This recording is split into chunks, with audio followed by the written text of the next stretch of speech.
Hello and welcome to PeePcast episode 5. I'm Jarrod Hurdle, and today I have my co-host here, Finley Island. Hello. And a special guest, Tony. Hello. How's everyone going? Going really well. Thank you. Fantastic, yeah. That's Nice good trip to up hear. to the misty Katoomba. Absolutely. Oh, yeah. Misty as ever. Yeah. So I figure we'll kind of start by explaining why Tony's here and who Tony is to me. Basically, I was working on this film called Smoke Between Trees. I don't know when it's going to come out.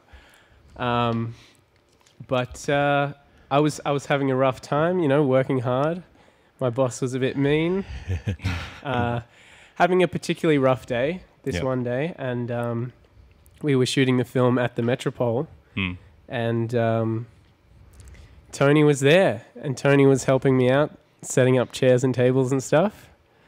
And I guess even though I was having such a rough day, Tony was sort of just almost a light at the end of the tunnel on that day. Like it was really an awful day, and you were just so helpful and so loving and caring. Wow. And just helped me to do everything I needed to do so much that I was actually compelled to ask Tony sort of how he was able to be so lovely. Wow. And I asked Tony, how are you so helpful and nice and lovely?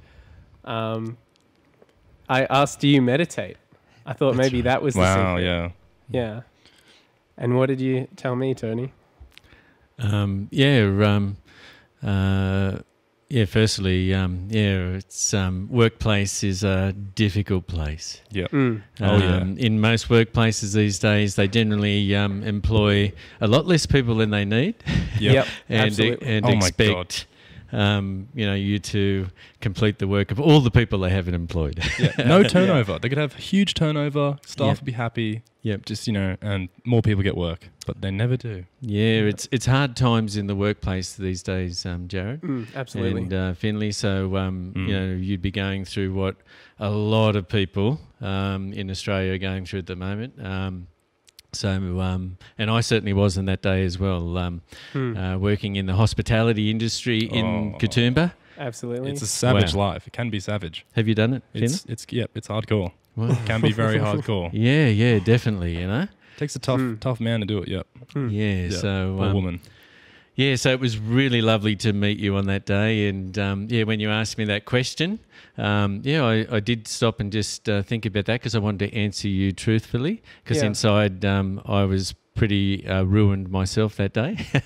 Wow, it really didn't show. Wow. Really, yeah. There was just a truth and an honesty in your eyes, like a beautiful... I think I could see that, you were suffering alongside me, but I saw that you were still just so loving and just dealing with it in such a beautiful way. Yeah, that's profound.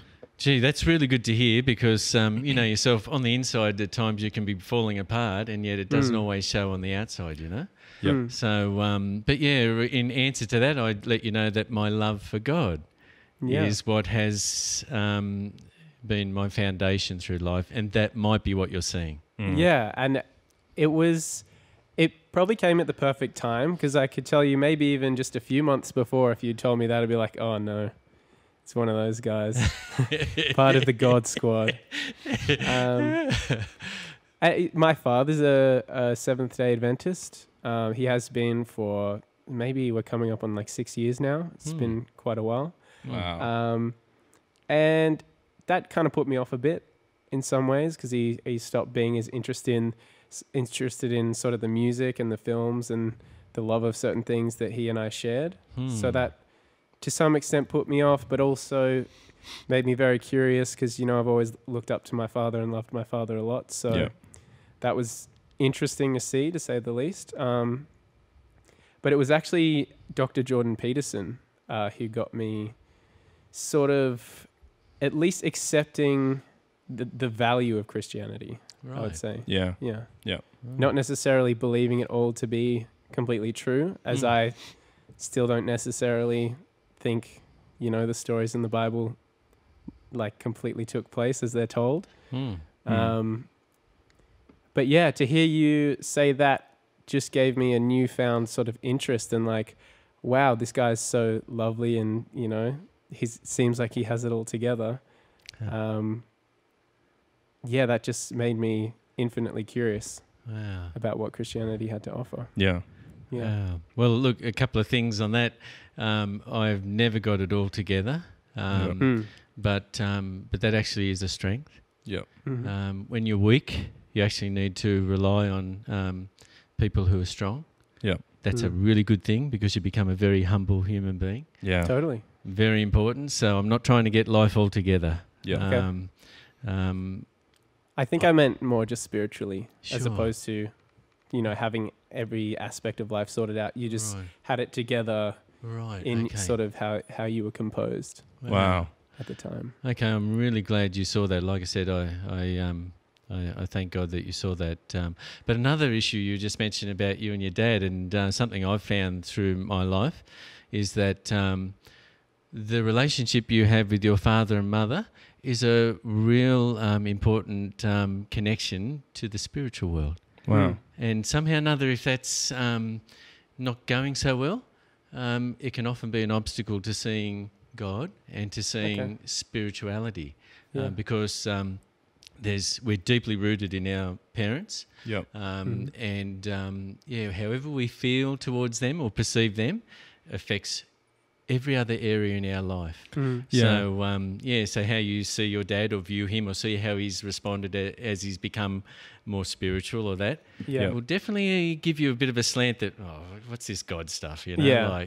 Totally. You know? But also just, you know, other things in their lives, you know, their marriages and things like that. So, it's, you know, having a relationship with God is really just another piece in the big puzzle of life. Yeah. Yeah. It Okay. is, you know? Yeah. Absolutely. So, I think one of my concerns is a lot of people usually find something, you know, whether it's some self-help author or a religion or even veganism. People like to find a thing and go, this is the solution to all problems. Yeah. This is the end all be all. Yeah. And just become one-track minded. Yes, Absolutely.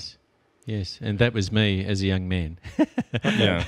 Life's experiences, you know, sort of teach you, you have your beliefs, and then you live life's experiences, and they clash. Yeah. So as a young man, you were sort of a one-track mind, sort of Hardcore God, Christianity, Christian guy. Yep. Yeah, you Yep. know, a deep love for God, Yeah.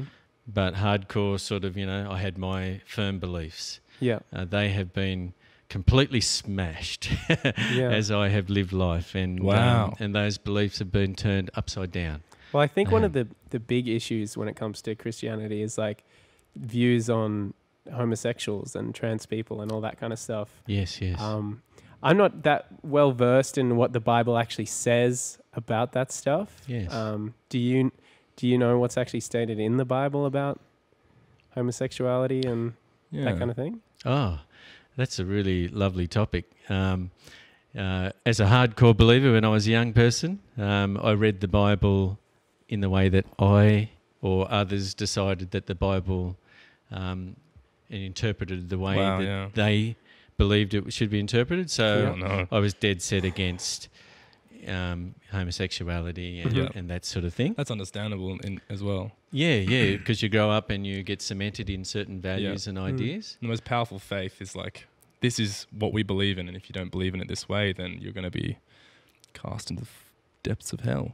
That is so true. Yeah, exactly. And when you belong to... ostracized by your parents. Exactly, you know. It's horrifying, Definitely, you know. So, and as a... when you're part of a group where you want to belong. Oh, absolutely. And so to go against, you know, what people are, you know, thinking or believing, it takes a lot of courage. Yeah, It does. Stand up to the pitchforks. It's hard. Yeah, you know. So, so I found that what happens with your beliefs, like I said, is they get questioned, and I have two very loving, intimate friends that love God and are gay. Okay. Yeah. Through them, I have come to see that my beliefs were wrong. Yeah. Okay. And so I read the Bible now, not only with those experiences but others as well, with much more eyes sort of that match up with reality. Yeah. Yep. Rather than beliefs. So beliefs tell you one thing, but reality tells you another. When I'm standing beside my beautiful friend Steph, who is same-sex attracted, and I know that I'm going to be in eternity with her for sure. I know that.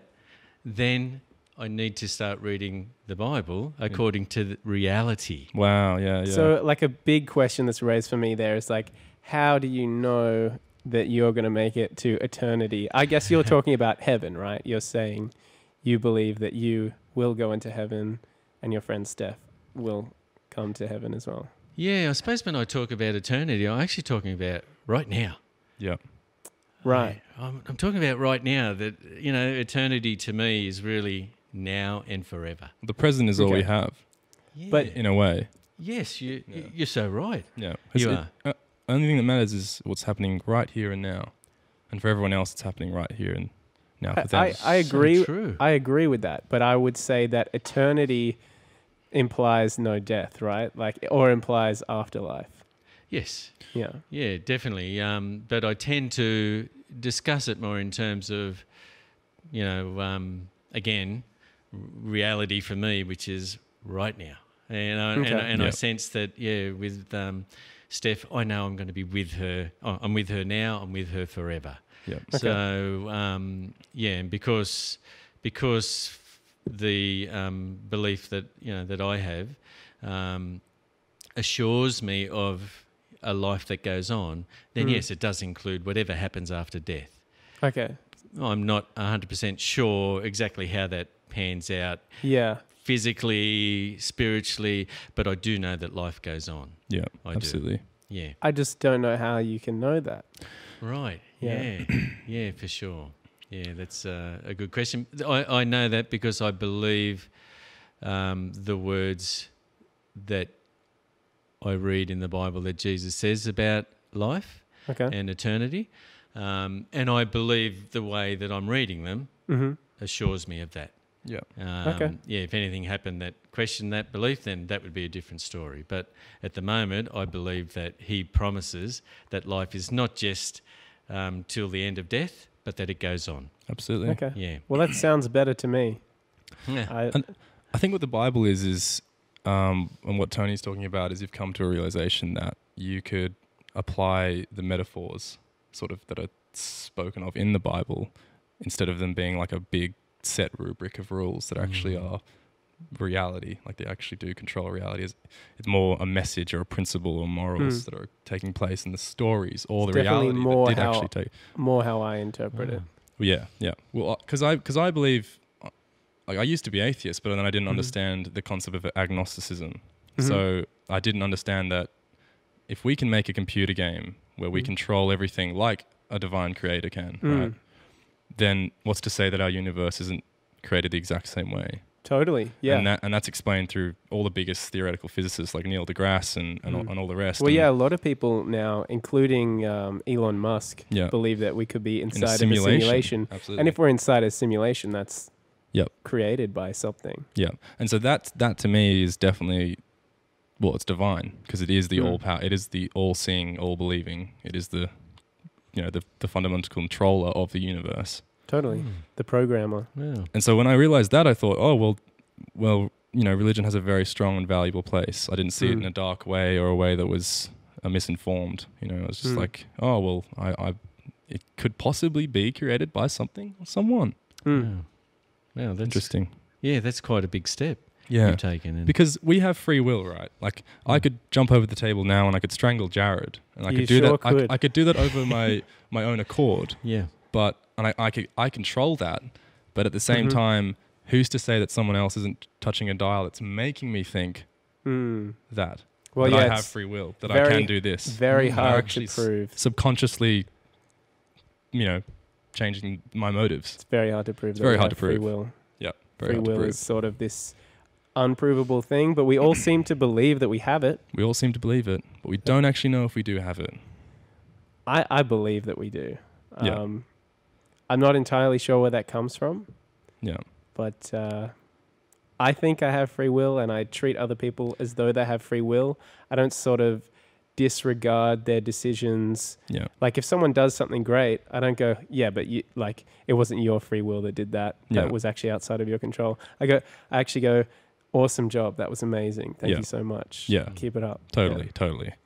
And I think what also supports like the belief in God is that there's so many fundamental building blocks to create a universe, to create life, and it could have just never happened.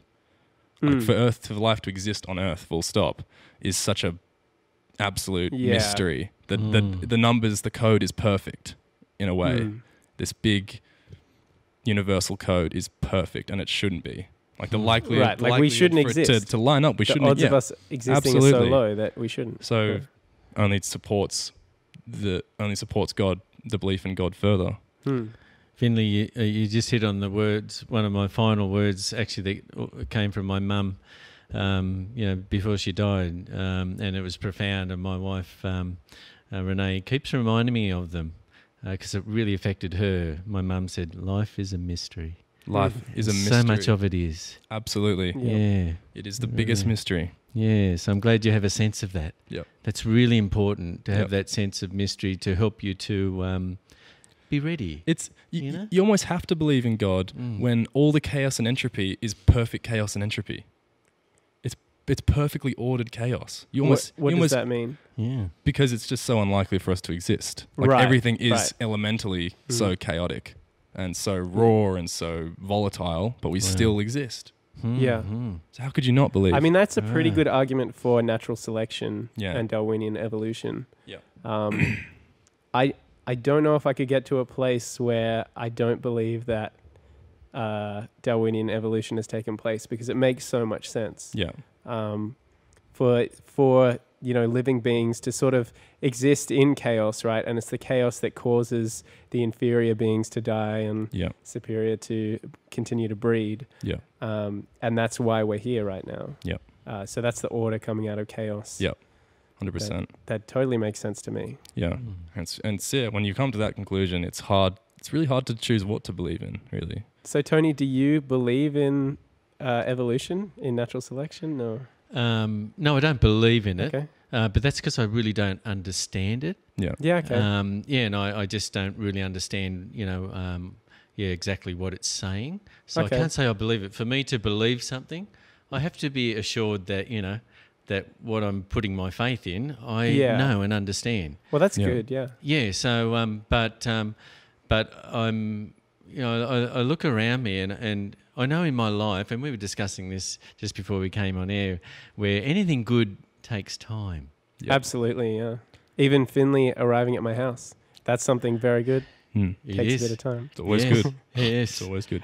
Did well, Finley. And so when I look at the earth and the universe and the magnificence of it, I just can't wrap my head around that happening with the click of a finger and just all appearing overnight. Yeah. I'm much more of the thought that, wow, this is magnificent. It must have been forged and created over a long period of time. Well, 7 days is not a very long period of time. So is that sort of your point? You think? Yes, that there is my probably point. more to yes, it. Yeah. I'm not convinced that the world was created in 7 days. All right. Yeah. And I don't think any loving faith in God is based on whether you believe that or not. Right. Yeah. Yeah. Not at all. God would not have a problem with you not believing that. Okay. That's good to know that. Yeah, because that's not what loving God is about. No. That you've got everything down pat and you understand everything. Not at all. It isn't. So, but inside of me as a human being, things that are created will take time and effort. Oh, absolutely. They're just magnificent, things that you work at and you build and you create and and so I don't doubt that God could create the earth and that in 7 days if he decided, because I believe in a God that has that capacity. Sure. But whether he would do that or not, I don't think so. Okay. Yeah, interesting. I don't think so. Yeah. I mean, as I look into Christianity and sort of and ah about how I feel about it, I think if I were to believe, I would hang on to my beliefs of evolution and natural selection. And you were talking about how you don't understand it. I just wanted to say, it isn't this massively complex, really difficult to understand thing. It really is quite simply that, you know, your genes only get passed on if you live long enough to breed. Yeah. And those that don't live, don't breed, their genes aren't passed on. And it's also the influence of the environment on your physiology. Well, yeah, exactly. Yeah. Like, Right. you have to survive So- in your environment. Because yeah, I mean, I sometimes question evolution as well sometimes, because it's like Okay. Darwin, you know, goes to a bunch of islands, you know, the Galapagos Islands, and finds different types of finches, some with short beaks, some with long, some with hooked or whatever, just to like suit the environment. And he's sort of, you know, proving his point that, yeah, animals over time adapt to their environment, right? And that's the theory of evolution and this and that. But who's to say that really that those birds just weren't inherently like that since the beginning? You know, it's like we know that animals came out of the ocean, became land-dwelling creatures, and then formed into, you know, apes and, you know, whatever. Okay. But it's like, have we been around long enough to really know the changes that are taking place? Well, we can see it in dogs. We can see it in dogs. Right? You can We selectively can see it in breed dogs. And we do know, like, you know, there's a certain type of fish that it started off evolutionary. It started off with just stalks for eyes, and then they slowly became like a round sphere to collect light that reflected off more light, different angles. That became the first sort of eyeball.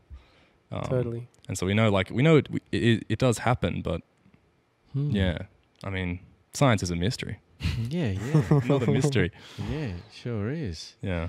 Yeah, well, my wife keeps reminding me that we're losing the use of our back molars, and so, you know, we're sort of, because we're not eating, you know, the foods, the whole grains and things like that we used to. Yeah. And so she kind of feels like that we're evolving even in that sense. Some people don't have wisdom teeth now. Yes. They're like I've heard dentists describe them as next generational beings. Like my younger sister's one, apparently. She's got like no wisdom teeth or So something. that is I've met other evolution people like happening right now. Well, it could be. Or it could be a Yes. random genetic selection. You're right. It could whether be. you have Yeah. molars or not. Yeah, but It's she a wisdom kind of tooth. feels like, you know, that that's sort of some way that our body is responding to our eating processed foods and things Yeah, like that. that's true. Yeah. So You don't And even actually just have cooking to- food. Because before we discovered fire, we were eating raw meat, raw everything. Yeah. And then we started cooking the It food. became 20 times more intelligent That's because right. of nutrition. Yeah. Because we weren't wasting most of the energy from our food in just digesting the food. Yeah. We were able to have so much Cooked you know, goodness. surplus energy that we could think about stuff Oh yeah. a lot more. Mm. Yeah. Processing power. Yeah. is And a increased. complex diet as well. The more complex, the more healthy, the more intelligent you'll be. Yeah. Totally. So don't be vegan, don't be Vietnam. So you've got some books for us, Tony. Eat everything. yeah, That's what I do. I eat everything. You do? Yeah. Yep. Good. I don't like the idea of limiting my diet because for me, it's all about my health and what's going to do me the best. And it seems to be that it's a bit more difficult to eat a totally healthy, balanced diet as a vegan or even a vegetarian. Yeah. So my priority is my health. So I eat chicken. You look at beef. any country, the highest, death rates, whatever. Or not death rates. I mean, like the longest age expectancy, and Japan, Mediterranean countries, whatever. They all have the most complex diet. They eat everything and anything. You know, there's not. Oh, let's just eat quinoa and avocado all day. You know, it's like you've got to have. Yeah. You've got to have everything. Even though they're extremely healthy. We're omnivores, foods, yeah. Omnivores. Yeah, you can't just rely on one food. The reason we became so intelligent was because we took a varied diet. Not like a dog or a cat or a shark or a dolphin. We eat everything, and that's why we're at the top of the food chain. You're hitting on a really important point there, because my wife and I, we discuss, quite a few things, especially now that I'm sort of retired at home, and we were just reading something. It might have been today where the diet that people are eating is just such an important part of so many areas of health. What's our fuel? Hippocrates said, let thy food be thy medicine, and medicine be thy food. Yes, exactly. Yeah. So, but one of the things that we're trying to do is eat as close to nature as possible Mm. Yeah. and as far away from processed as possible. Oh yeah. Absolutely, that's the way to go. Yes. Well, that's the stuff with the nitrates and the chemicals that all cause tumors in the end. And all the Steroids, bad things. antibiotics, Yeah. genetic modification. Absolutely. Yeah. I mean, in some cases, genetically modified foods should be allowed. Can Obviously. be a miracle. Yeah. Can save lives. Can Like feed gold rice and starving stuff. countries. Yeah. Yeah. Mm. But there's a downside. Well, I feel as though the jury's out a bit. Like, I'm not very well read on genetically modified food, but my attitude is I don't have a complete understanding of it. I don't even think the human race has a complete understanding of genetically modified food and what the ramifications are of genetically modifying food. Well, who's to say it's safe to skip evolution? In Well, some yeah, in some ways. It's playing God a little In bit. isn't some it? ways, we're kind of playing God in that respect. Yeah. Yeah. To take the gene from a fish. That And means if a we're tomato playing tastes God, right. there must be Yeah. someone playing God. You know what I mean? I don't know about that. I don't know about that. Yeah, that's interesting though. Yeah. The more man gets involved with things, the opportunity to go It's one way or always the been other the case, could hasn't be. it? Totally. Yeah. Especially I mean- with introducing new species Yeah. to an ecosystem. Like, you bring in the rabbits and they become a total pest. So you're like, oh, let's bring in the foxes. And Yeah. Yeah. Pest. Yeah. Let's bring in the Indian miners. Pest. Yeah, I almost stomped on one today, actually. Terrible. But anyway. What, you tried to intentionally I step intentionally on? tried to stomp on an Indian miner, yeah. And there was a couple sitting in a cafe right near me, and they're sort of like, "Oh, what's he doing?" And I was sort of like, Nice. "Oh, well, guys, it is a pest." And you know, if a council pickup truck pulled up and went, "Well, that's a dirty pavement now," he'll probably say, "Good on you, mate," because that's a bad bird in this neighborhood. Do you know what is the negative impact of Indian miners? For one, they eat the food that other like native birds eat, and they breed like crazy. Mm. Like I guess they just eat everything, and you know they just eat everything. Mm-hmm. They eat the chips Yeah. out of the hot chip bag or whatever. Mm. before Yeah, you even, right. even gotten to them. Mm-hmm. Yeah. Like- So Is a seagull a pest? I don't know. I have no idea. They're just native to the ocean. To the beach where Yeah. chips are. Yeah, who are chips are. All seagulls just live in the ocean. They're not a pest. That's their home. Any ocean, any beach, any ocean, whatever Yes. the country. Yes, yeah. So did we want to get into the books that you brought along, Tony? Yeah, brought some books. I got to tell you though, I've read I think probably one book in my life Wow. Fantastic! Wow. from front to back. That Yeah. was when I was Wow. 14. That is Uh, amazing. What Since- book was worthy of that treatment? That was a book called Grizzly. Grizzly. Okay. What's that about? Amazing. It's just they made it into a movie about this grizzly beast that killed the campers and probably all the minor birds too. Okay. And Fantastic. Fantastic. Bringing it back. but yeah, I've never been a big book reader, and if I do enjoy a book, it's generally what I like to do is because books are so big, and I actually don't have a capacity to hold a lot of information. I'm not sure Okay, why that yeah. is. Could be because of anxiety as a young boy or something Wow. like that. Sure. Definitely. So I tend to, when I get a book, just look for the parts that are Resonate with you. resonating Yeah. with my spirit. Okay, I'll read that. Yep. And what I find is if I read a small part and I can put it into practice, I can actually change. Mm. Sometimes when you read a whole book, by the end of it, you think, well, forget about that. Yeah, that was a lot of Yeah. information. Yeah, I to- can't don't take need that it. in, you know? Yep. So I can't say I've actually read much of these Yeah. at all. Okay. Well, I did actually have that effect with Fantastic. 12 Rules for Life by Jordan Peterson, which you have there. Yeah, so I- that's the first one. I got through Wow. the whole audio book, and I feel as though I have these tiny, sort of scattered. Oh yeah, I kind of remember that. He is a rule. dense guy. Oh yeah, He's Yeah. he's professor. Extremely You know, dense. he's dense. Yeah. He's dense. Yeah, how are you Yeah. going though? Are you finding you're understanding what he's saying? I'd say I probably understand 50% of what he says. That's Okay. not bad. Maybe pretty good. 40%. Because a lot of the time it's like he makes sort of classical references and I just have no idea Totally. what stories he's trying to use Yeah. in principle and all this sort of stuff. A lot Yes. of philosophers and political Yeah. people. I mean, that that's you gotta probably, sort of look up. yeah, Yeah. definitely. And like different archetypes and all this sort of deep stuff. I just, Yeah, some of it I understand, but not really. Sure. Yeah, there's and like I said, when you're getting a whole heap of those issues, Finley, coming at you at one time, Yeah. it's extremely difficult Oh, to the anxiety takes over. You can't Yeah. even think. Yeah. You know, I got to shut it off. You know, Yeah. like I just can't bear with too much information. Oh, I absolutely. just can't do it, you know. Yeah. So but anyway, that's the first book, Jordan Peterson's 12 Rules for Life. Loving that. Fantastic. Loving I love his interest in young people and giving them some foundations to build something a little bit solid on, because in the world today there is so much information, and people are just overwhelmed with it, and really I think just aren't sure who to listen to or how to listen, or it's just becoming more and more confusing. And even when I was growing up and entertainment wasn't quite as prolific, like we didn't really have the internet till I was about 12 or something like that. Even during that phase of my life, I felt as though it's sort of Christianity wasn't the go-to, teach this to your children thing, at least not for my parents. And it just sort of felt like there was a gaping hole there where I wasn't really taught any sort of solid values or ideas. It was just kind of like, you be good to people, I guess. It was sort of like more of a hangover from Christianity rather than any sort of replacing ideology or religion or beliefs. Wow. Yeah.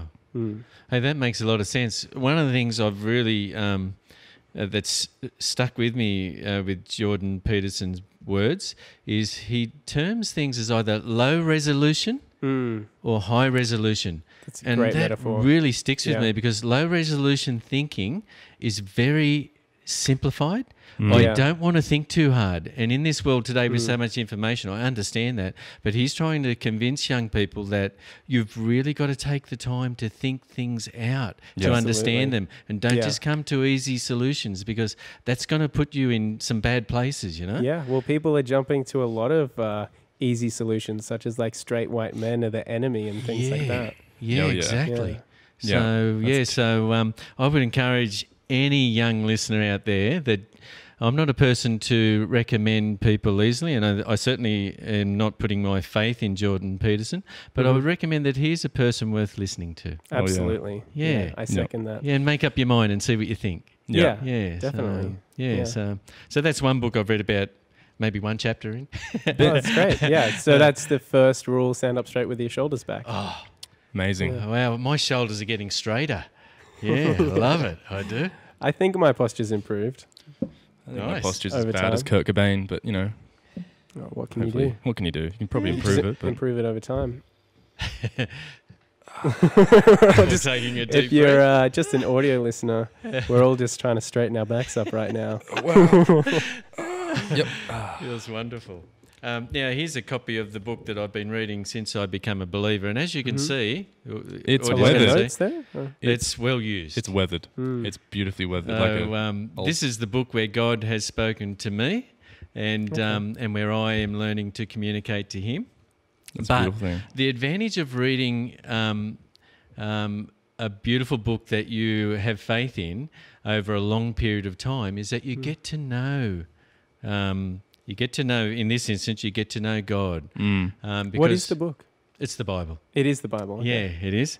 And I've been reading it for many years, not from back to front. I can't do it. So just whatever I need at the time. But I've gotten to know God over 50 years. Wow. And so I can start to, when I read something, because most people, when they read the Bible, think, oh, I don't understand that. And I've been like that for 20 or 30 years. Yep. I'm now at the point where I'm starting to know the values of God. So if people, for instance, in gay or same-sex attraction, if people say, that they're going to hell, I've read this for 50 years and I know that's not God's being. Okay. That's not the criteria for going to hell. So you can actually, after many years of spending regular time learning and communicating with God, you can actually know quite quickly whether something actually resonates with what you've come to know of God or not. So that's one of the benefits of daily reading God's word. Absolutely. You learn who he is. You get to know him as a personal friend, and you can quickly decipher whether something is along with God's values or not, which is really good. So is that damnation of homosexuals just not present in the book? Is it not there, or is it in there, but you think like just some man wrote that and that's not necessarily God's word? Or what's in there has been given low resolution thinking. Okay. So people haven't gone into it enough. And not only that, I also think the interpretation in writing homosexual was incorrect at times.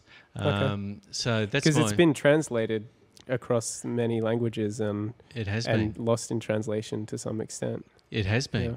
So high resolution thinking on something like that, when you're talking about somebody's damned to hell, requires a fair bit of investigation. Yeah. You cannot rely on someone just to tell you that and you believe it. Totally. You cannot rely on just reading it and believing it. Yeah. You've got to, if you're talking about someone's life, you want to be really sure that you've got the correct thinking. That's high resolution thinking like Jordan Peterson would want. Absolutely. As recent as a year ago, I just thought, Christians hated all homosexuals, Amazing, eh? And I that made me sort of hate Christians. Yeah, well, I'm sorry to say, if you had met me 30 years ago, I would have been one of those people. Yep. Right. But everyone that can was change. low resolution thinking. Yep. And I'm really sorry about that. But this is life. And as Finley, sort of explained about how he went from atheist to agnostic, Yeah, that's what happens with life. You live, you experience, learn. you grow, Yep. you're a better person for it. Hopefully you're opening doors in your mind as opposed to closing them. Exactly. And it's really interesting because when I was a super atheist, I remember watching this Stephen Fry thing where there's a Catholic man's talking to Stephen Fry saying, Stephen's pretty much interrogating this guy, saying, "Oh, God doesn't exist because there are diseases, there's bone cancer, there are flies that eat backwards out of children's eyes and skin. Yes. There's just all this disgusting, like who would create bone cancer in children, sort of thing, right?" Yes, I remember seeing that. Yeah, and then I thought, oh yeah, God could not exist because this is just far too chaotic. This just must be a big blow of like just a big scientific thing, right? Random event. And then I watched last night. I was actually watching Search for Future SAS or something. It was like an old series back on the ABC or something where they basically do. It's like a 3-part thing where they go through the selection process of Australia's SAS, like the most difficult course and most special force in the world, basically. And it's the hardest one. Apparently, the Australian one's the hardest one. So I'm watching this thing, going, "Oh wow, this is really amazing." Basically, the instructors don't say anything positive or negative to any of the soldiers because it instills a level of faith that you have to have in yourself. So it's not. It's almost like the message of God is if we had someone feeding us with a silver spoon, nothing would progress, nothing would be invented, nothing would change. Well, it's often said that people are usually insecure because they didn't get enough praise from their parents. But it could, from what you're saying, it sounds like it could be the reverse of that, where you've grown up always being told, "Oh, good job. Oh, you're so smart. Oh, this is great." And I feel like this may have happened to me to some extent. And then you become like a grown adult and no one's patting me on the head and telling me I'm doing a great job. Yeah. So I'm not sure if I'm worth anything. Yeah. So they're walking around going, "Oh, yeah, do this, recruit." The person does it and the instructor will just blindly look at them and move away to the next person. They won't say, "Hey, that's good or bad." Or so even nod, you're in this completely uncertain state where you have to make the choice. You have to take initiative. You have to be God, in a way. Well, your own sort of... Your own self, yeah. Yeah, your own sort of creator of your own value. Yeah. And that was really interesting because I thought, yeah, well, it can't be this... In the hands of someone else. It can't be a big plush, cuddly... utopian sort of world. Thing. It will never be, yeah. Maybe there is a planet that has less gravity and it's particularly nice, no pollution because it doesn't have like a heavy atmosphere or something, and life there is actually better. Maybe it is greener. But I would say if there's less gravity, I would tell you that the creatures would be weaker. Exactly. Yeah. Less bone density. Yeah. Well, yeah, exactly. So. And I think again that's almost low resolution thinking because when you think that we're cutting down all of our forests, where our people with all the eating issues with the highly processed foods, it's very easy to then say God's a bad God. Yeah. But what it's- we're doing, we'd learn nothing. but what we're doing Yeah. to our world and to each other is, causing the most, incredible things to come upon us, So low resolution thinking is God's to blame, you're a bad God. Yeah. High resolution thinking is, hey, hang on, I'm part of this world, I'm part of the problem. What are we going to do about it? Absolutely. I have a lot of I have a lot of regard for Stephen Fry. I truly believe he'll be in eternity with me. Absolutely. Even though he's angry with God, I reckon God can completely get where he's coming from. Yeah. Because Stephen Fry is a man that cares. Yeah. See, both He sides. cares deeply. That's the thing, He and that's does. why I'm agnostic, because both sides match up. Yeah. Both sides just are equally as strong. There is not a lawyer that's better than the other. You know what I mean? It's just, this is a full-on debate, and it's 50-50, and it's complete 50-50. Yeah, but Finley, I've just got to tell you have to decide whether you're going to talk directly into the mic or stay back from it, because you're switching from one to the other. Okay, yeah. And but Stephen Fry, when I see him, I see a man that is passionate. Oh, yeah. He's really passionate about people. Super passionate, yeah. Isn't he beautiful? Like Yeah. a lovely, to me, a gracious and a passionate man who gets angry, and he's angry with God, and I reckon God's big enough to take it. I do. Yeah. I'm sure Stephen Fry Yep. is a man for eternity. Oh, yeah. That's who I want to be with.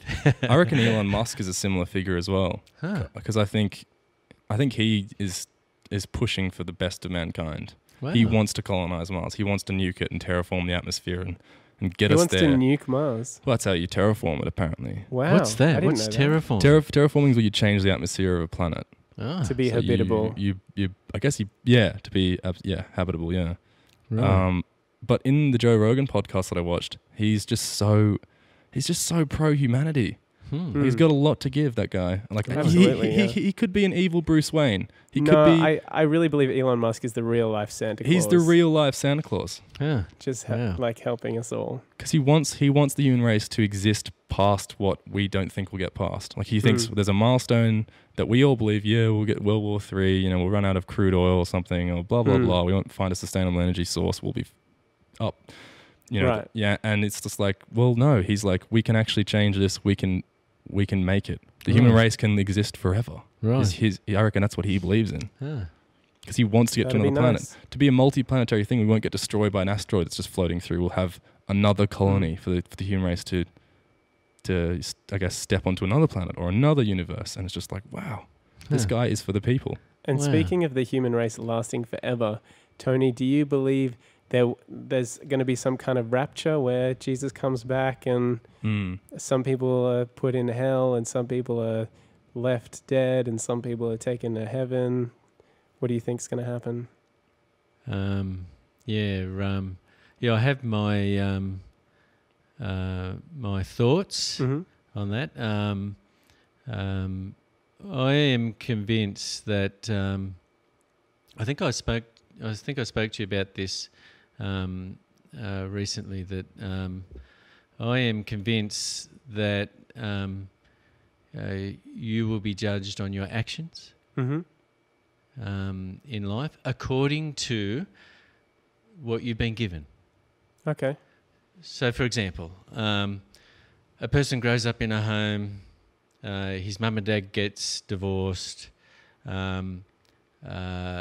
he or she suffers badly from that, becomes depressed or anxious or whatever, lives a life of anxiety or, and goes out and just, lives a life according to those experiences. Another person grows up in a home where they are given all the care and tenderness they need to develop into a functioning person of the community and function well, and that those things actually impact our life and our decisions and the way that we move and breathe and interact, and that God, all-knowing, is aware that certain people have been given the blessing of gifts that were really beneficial to their lives. Other people were given things that were quite detrimental to their lives. Yeah.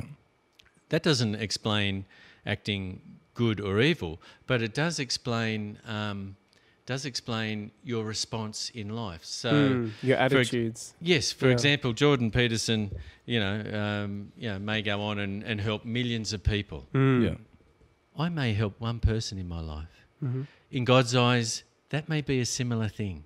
Do you know what I mean? I do. Yeah. Just so I believe that if you are good from the heart, and then God will reward you for that, for what you have done in life. Yeah. So I believe the next life will be. This is what I believe, that you are in charge of your eternity. How you live your life here and now. Yeah. Whatever you decide, whatever you do, according to what you've been given, is your choice. So eternity is in your hands. Yeah. Your salvation is in God's hands. Yeah. So whether because it's a little bit technical, but God is holy, and sin and rebellion is something that's very difficult for Him, and there's been a lot of suffering in the world to come from that towards each other. And towards the good world that He created.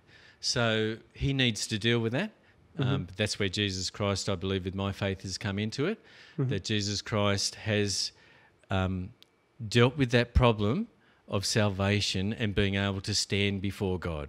So we determine our eternity, whether we want to live with God or not, and God takes care of our salvation in dealing with the side of us, because we're both, inside of me is good, and also inside of me is inclined to do what I like. Yeah, I'd say that's all people. Right? But we are all born in a religious stance. We are all born as sinners, right?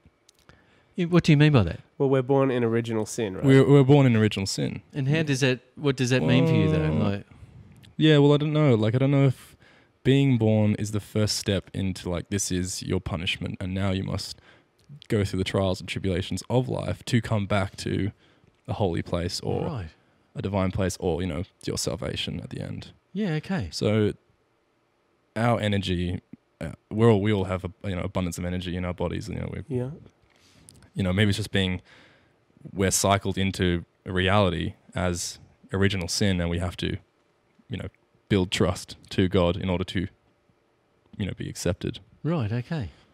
That kind of resonates with me. That does. That kind because we don't know what we've done energetically in our lives before we were born, right? We don't know what if we were reincarnated as someone else. We did something really bad to someone in a previous life in a parallel universe. Right. We don't really know these things, but Okay. Yeah.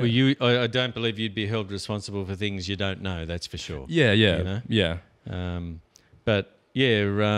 Anyway, yes, I believe that God is the creator, and that you choose in this life whether you want to come along with His values and His ways and live according to what's almost innate in us. Yeah. Okay. And as Finley said, there's that battle going on through life. And what about that end of days that Seventh-day Adventists in particular talk about, where Jesus comes back and it's sort of like, all right, the jig's up, the game's gone on, and now we're calling it. Do you believe in that? Do you have a stance on that? Yeah, that's what I have read. That is how that the world will come to a conclusion. That is what I have read, that there will be a day when, and that day it says will happen once the whole world has come to the knowledge of God, so to speak. Yep. So the disciples were instructed, go out and minister to the world. And once that is done, that then the end of this world as we know it will come, and the ushering in of a new age will come. I wonder if there's anyone trying to stall that from happening because they don't want things to change. But it seems most Christians seem to be out there on a mission, sort of spreading the word of God, because they want that to come. They want that rapture, right? Yeah, I don't know much about that rapture. I have read about it, but I think it's a Christian sort of a doctrine or idea that I don't know a lot about. Yeah. Okay. Yeah.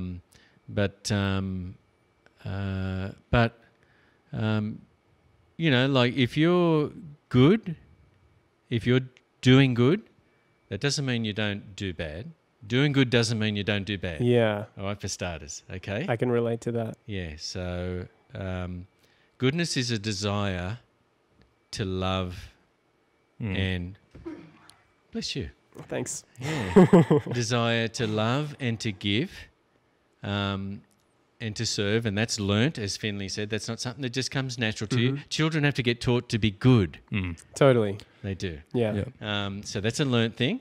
So if your desire is for that, then I believe there's good things ahead of you.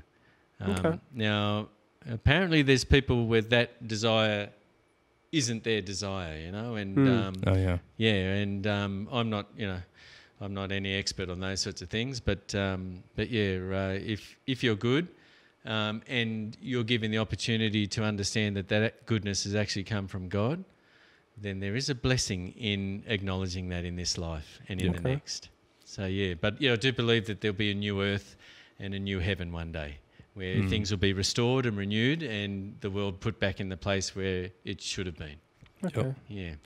Are there more books you wanted to talk about? A couple of more books, but I don't know if anyone's seen this it's a Jim fantastic Carrey film. Man on the Moon. Amazing. Classic film. Thank you very much. Have you seen it? I saw it when I was quite young. Yeah. It's amazing. Well, my second eldest son is very much like this man. Okay, Andy Kaufman. Awesome. Yes. Awesome. The comedian. He loved to push people to the limit.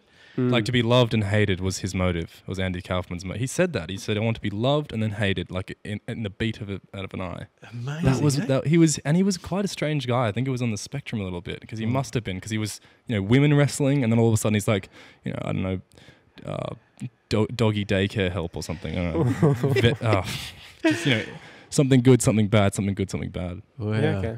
Amazing, eh? Yeah, here I come to save the day. It's amazing. Amazing. Well, he reminded me that we're all unique. Mm-hmm. My son, who is so much like him, he's a unique character and fantastic, as all my children are. And that doesn't mean that they're anything special.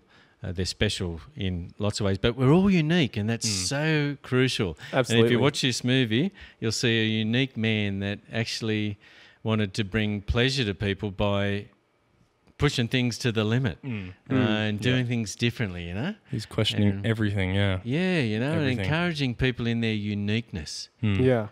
Stop trying to be the same as the next person or the group you're in. Yeah.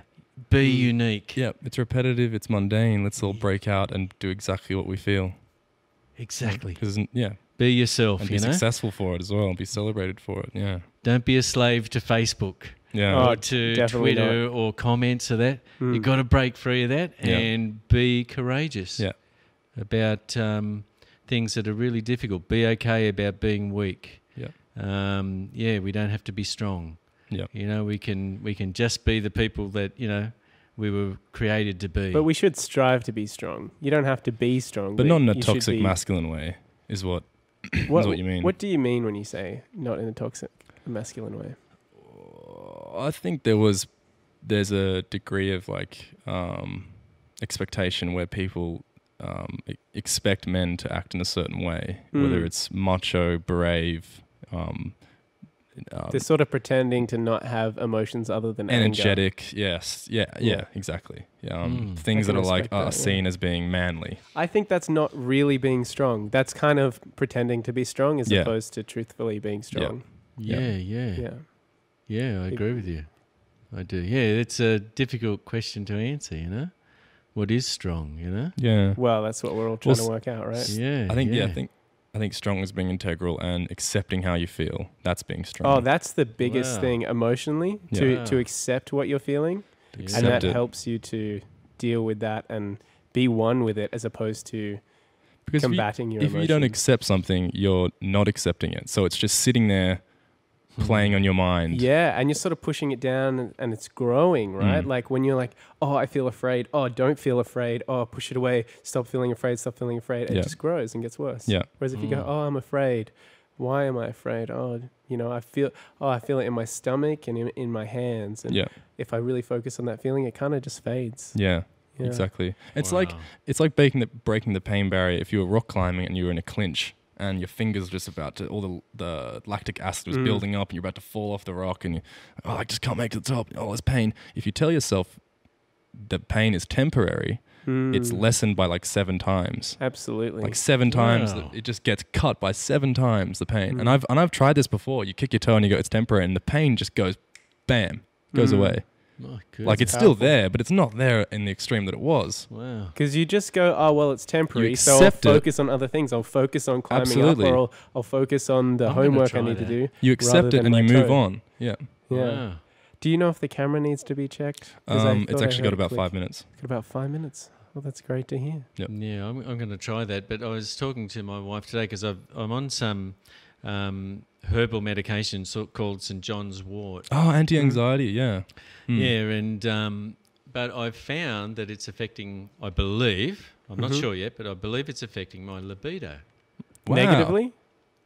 Yes, negatively. Really? So instead of being able to keep an Well, erection, It's funny because antidepressants and stuff, which Yeah. are essentially anti-anxiety and all the rest, do the exact same thing.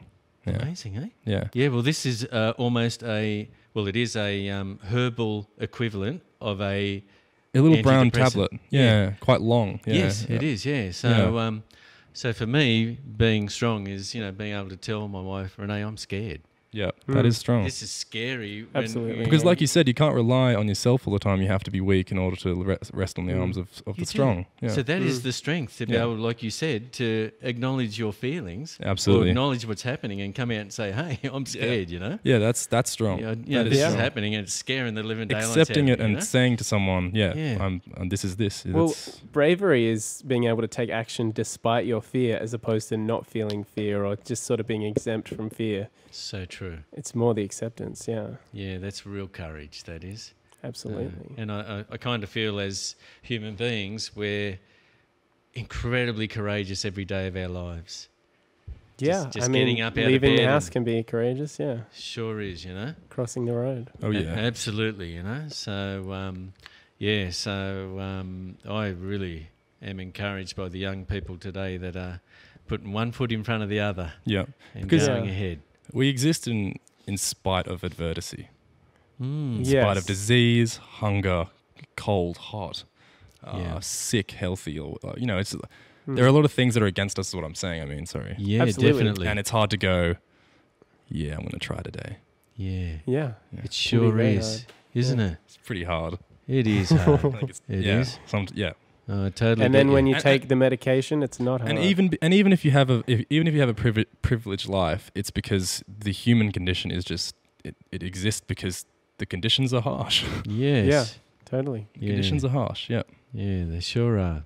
Yeah. Did you want to talk about your new phase of life? How you mentioned before that you're retired now? Is that Yes. Is it a temporary retirement, or are you totally retired, or are you working that out? I'm not sure. Not sure. Okay. No one- I know for the next 6 months I'm not Mhm. looking for work, and Okay. and I'm enjoying a totally different phase of my life, because since I was 16 until now, I've either been working or out of work and looking for work. Mm. Yeah. So this stage of my life, I'm actually at not looking for work for the next 6 months. Wow. And just enjoying. Lots of free time. I'd That's imagine. awesome. Lots of free time, and but mainly spending beautiful time with my wife, children, grandchildren, and just enjoying all the things that we love. Yeah. So yeah, but I was explaining to you a little earlier that it's a really strange feeling, because I've never felt it before, to be Completely not free. looking for work, Yeah. or and that's so I also explained that to my wife today, that don't misinterpret this as I'm not feeling comfortable about us being home together a lot. And I said, I am. I'm loving it. I'm loving your company and that. Mm-hmm. I said, but going through some real strange things inside of me as I just adapt to this new phase of life and not having to look for work or Totally. things like that. Well, you always would have been distracted to some extent, and now Exactly. there's little to no distraction, No. and you're left there sort of almost alone with your emotions. Yeah. So it's an incredibly different time. I love it. Absolutely love it. It's a beautiful thing to be free of the need to to actually have to do something. Free of the need to actually have to, in regards to work, Totally. So free of that and just coping with the new phase of that, So what are these emotions you're feeling? These new emotions? That's a good question. Sometimes because I'm filling up my life with things that I love, so I've never got nothing to do. But sometimes it's when I'm sitting there, like if it's raining and I'm sitting inside, because I'm very much an outdoors sort of person, and I'm sitting inside there and I'm just sort of contemplating, what to do next or whatever.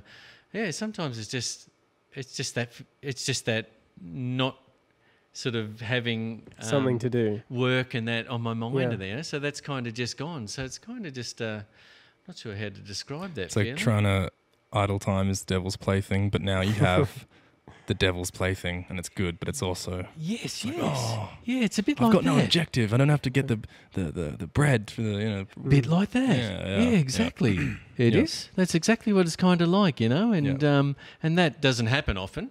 But it does happen, and so again, just letting my wife in on it so that she doesn't feel like I'm unhappy or dissatisfied with her company in that. I like to let my wife know exactly where I am at these days on every topic so that she's completely aware of I want to be known.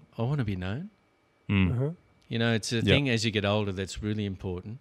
And I'm not sure how, I don't remember when I was younger, but I want to be known, and the best person to be known by is your partner. Yeah. Oh yeah.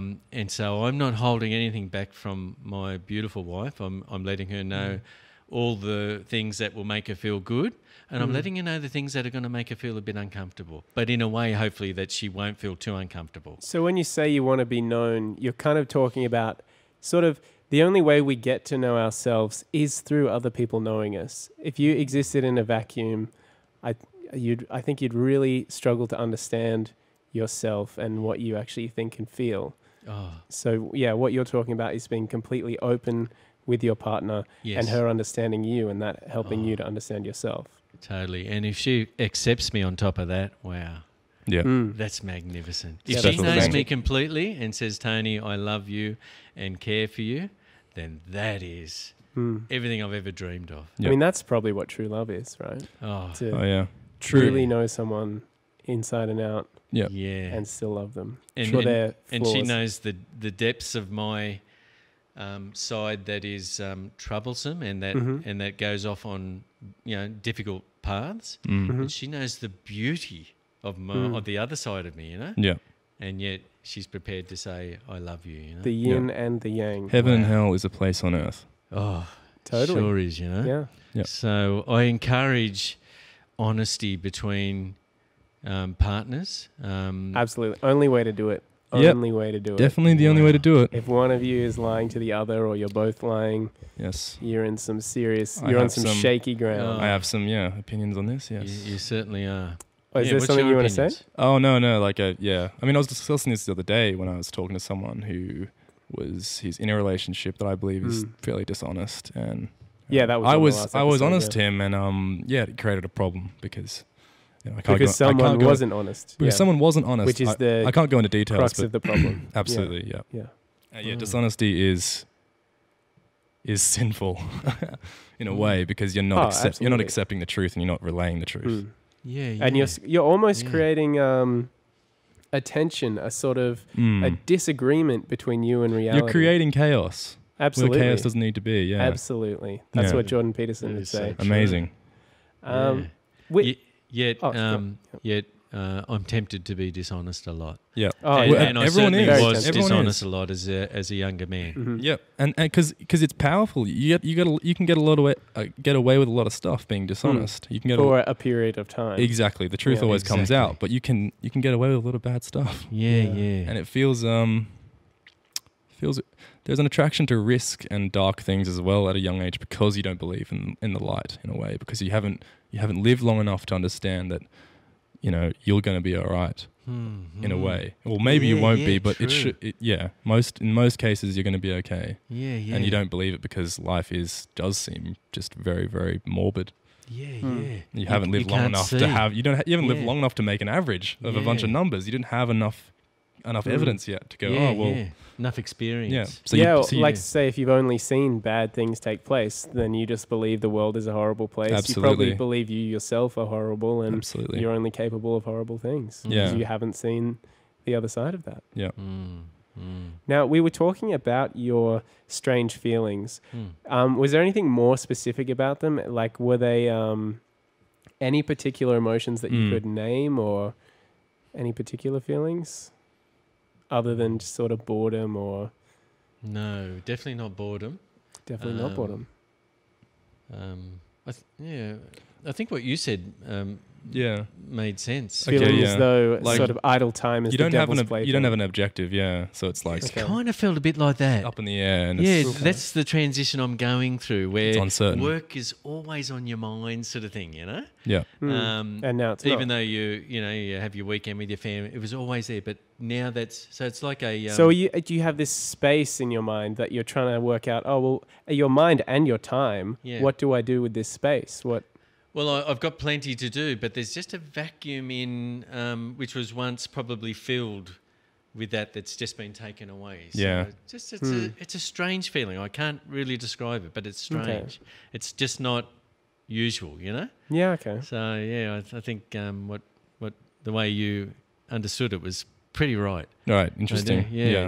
Because So, then complacency comes along with it, I think, to some degree. Yeah. You I think for it me... probably could. you sort of go, oh well, I've been out of the game in terms of like full-time Yeah. work for this period of time, and then you become, And then you get used to it. you get used to it, and then and then you realize the value of work is very, very strong and very, very Oh, important. it absolutely is, yeah. Mm. Because you've gained and you've lost something very, very substantial Yes. in work itself. Because you need to work and love and all those things, and it's hard to replace something that was so, set in place. Yeah, foundational. definitely. Now you've got to pick the classes again. It's like it's hard to pick the classes in high school. You don't know what you want to do, food tech or film, or it's just like Actually, God, that's what I feel like I'm doing with can't myself at the pick moment. It's this. like I do some singing lessons with your mom. I do some guitar lessons with my friend Wolf. And I've recently sort of stopped going to martial arts just for the past week, or maybe a couple of weeks, because I feel like I need to pick my classes. Exactly. You can't do everything as much as I want to do everything. It's like if you play a video game, you have to set out your character assets. That's right. You You take have so to long to pick them. Min and every max, time. right? Or strength, or speed, or it's like you spend time going back, adding to one, And you taking can't off be the another. best at everything. You can't be the best And at people everything. criticize games, role-playing games that come out and you can max out every stat. It's like, what decision am I making if I can just be great at everything? Exactly. Ridiculous. Yeah. You sort of need the limitation in order to appreciate, like, sort of the value in, like, say you become a master musician, you're sacrificing so many things if you're dedicating your life to that one But thing. you won't reach the level of pleasure if you had a number of skills that you've attained that aren't as deeply mastered as mastering one thing. You will learn a lot more just through one train of knowledge and going deep into the rabbit's hole than if you were to clutch Be onto a bunch of wide, things. a mile wide and inch deep, sort of jack of all trades. Oh yeah, I'm just okay kind of at everything. Exactly. No one wants that guy. No one wants to hire that guy. Yeah. You're just It's like not very good at a lot of things. the only thing that beats, like, people are like, oh, I can't pick a career, I can't pick a job. It's like the only thing that beats indecision is decision. Just to start making a decision, because then you'll know what you don't want to do at least. It's true. You just have to make a start at something. and hopefully you sort of tick off what you don't and do like. Yeah. Lovely. That's again going, what you were saying earlier is going with you know, Yeah. what's unique, what's Yeah. inside, what's actually exciting you. Yeah. And you've got to try and You gotta pick the something, skill set. You don't know and what you see, wanna- is this wanna be, doing it yeah. for me, you know? Exactly. And not being afraid. Because that's what I think society wants to mould people into a thing to say, this is the path you must Since the travel. industrial age, actually, we were saying the other day, Yeah. Yeah, you know? yeah, we were talking about the school system. I think, it was just a couple days ago. Yeah. It was designed, during the industrial era to get people ready to become factory workers. Like, Wow. come into school at 9 and you stay till, well, school ends a little earlier than work, but it's sort of just preparing you to come in. Pretty When the close. bell rings, just like at the factory, move on to the next, like lunch is over, ding, go straight back to work. It's Amazing. just training for that. And these days, not a lot of people are factory workers. Yeah. And all of that work is being replaced by robots. So Huh. what happens now? And when is the school system going to change? When's it 'Cause gonna it's change? absolutely obsolete. Yes. Absolutely obsolete. Well, Jarrod, I'm pretty impressed that you're making a decision to live a sort of life without regular, sort of work or that at the moment, to pursue what you are passionate about. Thank you. That's a living example of exactly what we're talking about. Yeah. And if young people listening, can sort of see living examples of people who are prepared to say, okay, I'm going for it. Well, that's Yeah. one thing that school definitely doesn't prepare you for, is sort of becoming the master of your own destiny. Because from sort of the moment you're born until about 18, you're sort of, everything's taken care of for you. Every decision's kind of made, apart from maybe your electives when you get to year 10 Yeah. and sort of on. And you sort of become this useless, institutionalized person. And I feel like even now, I'm still trying to get over the fact that, wow, I literally have to make every single decision about my life, where I'm going to live, what I'm going to eat, how I'm going to cook, every single thing. Whereas before, it was all taken care of. And I actually think that's really bad for people. Terrible. It's like, before we like had this, robots, we tried to turn people into robots. And now, I'm an example of someone that's trying to stop being a robot. It's just like the SAS. You can't complete the mission unless if you need someone to go, yeah, it's the right way to go. Yeah. That's the right bearing, man. Yeah, Go yeah. southwest. You You have to have to know. work it out for You have to yourself. know yourself, and you have to work it out yourself from the very root. Yeah. But we're trained to take orders Yep. and do as we're told. Well, there's But I always had trouble with that. There's a massive irony there, but the morals in terms of like being in special forces, you are totally independent as a soldier. You aren't. Well, when you you're aren't in a the normal field, soldier. When you're in the field and your superior people are not there, You're fully you are fully there. responsible for yourself, and Oh, you yeah. have to make those right decisions. Yeah. Wow. Incredible. Finley wanted to talk about. He's written down, what are the odds? What are the odds? Well, Maybe that could be a segment. What are the odds? with Finley Island? Okay, well, what are the odds that your parents, my parents aren't together, but they both planned, my dad planned a trip over to Bali, and my mum planned a trip over to New Zealand with her partner. Both took their partners with them. And basically, my dad got an early train today that I met him on, so I just happened to bump into him going to the city. Yesterday. Yeah. We bumped into my dad on the train yesterday, going to the city. He was going to domestic airport. And so I was like, oh, hey, Dad, blah, blah, blah. And then sort of parted ways at Summer Fancy Hill. seeing you here. Fancy seeing you here. Come here often. What are the odds? And then apparently my dad and mum actually bumped into each other at the domestic airport, even though their train times were like 2 hours apart, 3 hours apart. The whole airport's a big, Yes. it's not a small Oh, place. Yeah. And what are the odds? What are the odds? One in... However many people were there. However many people were at the... and the train and the... I don't know. And they're leaving on the same day. Same It's a day. lot of stuff. Yeah. Wow. What are the odds? Yeah, pretty slim. So I thought that was pretty incredible. That leads me to Yeah. believe there's some kind of connection. Like, it's your family. Pretty much every member... Well, not every member of your family, but... Yeah. Like, you and your mother and your father are all doing separate things, but the three of you all... Came had together some at kind one of point. contact Wow. Yeah. yesterday. Yeah. It's like coincidence in quotations. It's connection, man. You guys Connection. are like spiritually linked Yeah. and needed to go somewhere on the same day. Needed just to get away. Well, this is on the same thing, day. right? In terms of being spiritually linked, Aboriginals could communicate to one another without anything. Like Wow. they had such Like an acute Telepathy? sense. Yeah, like an acute sense of connection without like anything. Wow. So what, they could be on the other side of the country And go, oh, so-and-so's been bitten by a brown snake, and run like just in a direction and like just know where he is. Like fully It's amazing. incredible, yeah. I don't want to sound like a massive skeptic, but I'd love to see evidence of that. Yeah, well, it's in a book called Mutant Message. Mutant I can actually give it to you, and I'd like you to read it. About actually. Professor Charles Xavier It's and about- the X-Men. Yeah, kind of like that, yeah. Sounds a bit like it. It's pretty amazing. Pretty amazing. Okay. Wow, that's wonderful to hear Yeah. of the possibilities Yeah. outside of what we just What we know. think. Yeah. That's why my mum was saying life's a mystery. Life's a mystery. There's so much, especially in our modern Western world, that we've dumbed down Yeah. to just so that we just become, like Joe was saying, machines. Yeah. But Oh, Could you yeah. just stay a little more on your microphone sure. there? Yeah. Totally. So it's great to hear what you just said Yeah. about the Thank you. possibilities Thank of you. the spirit, you know? Yeah. Mm. They're Well- amazing, you know? Yeah. If the human race can think it, it's possible, right? Hmm. Thanks for That's listening to interesting. What Are the Odds with Finley Island. Yeah. No, that's interesting, isn't it? Yeah, I don't know. You know? Well, I think about it, and it's like, well, if it comes to like a mental fruition, what's changing it from being a physical possibility? Yeah. Don't know. We don't fully understand the nature of reality, and that is the point. I think we make the mistake of assuming we understand and being purely scientific and empirical, but I just don't think we understand this infinitely complex reality. Which is that why we you should read this exist in. book. Yeah. Mm. Definitely.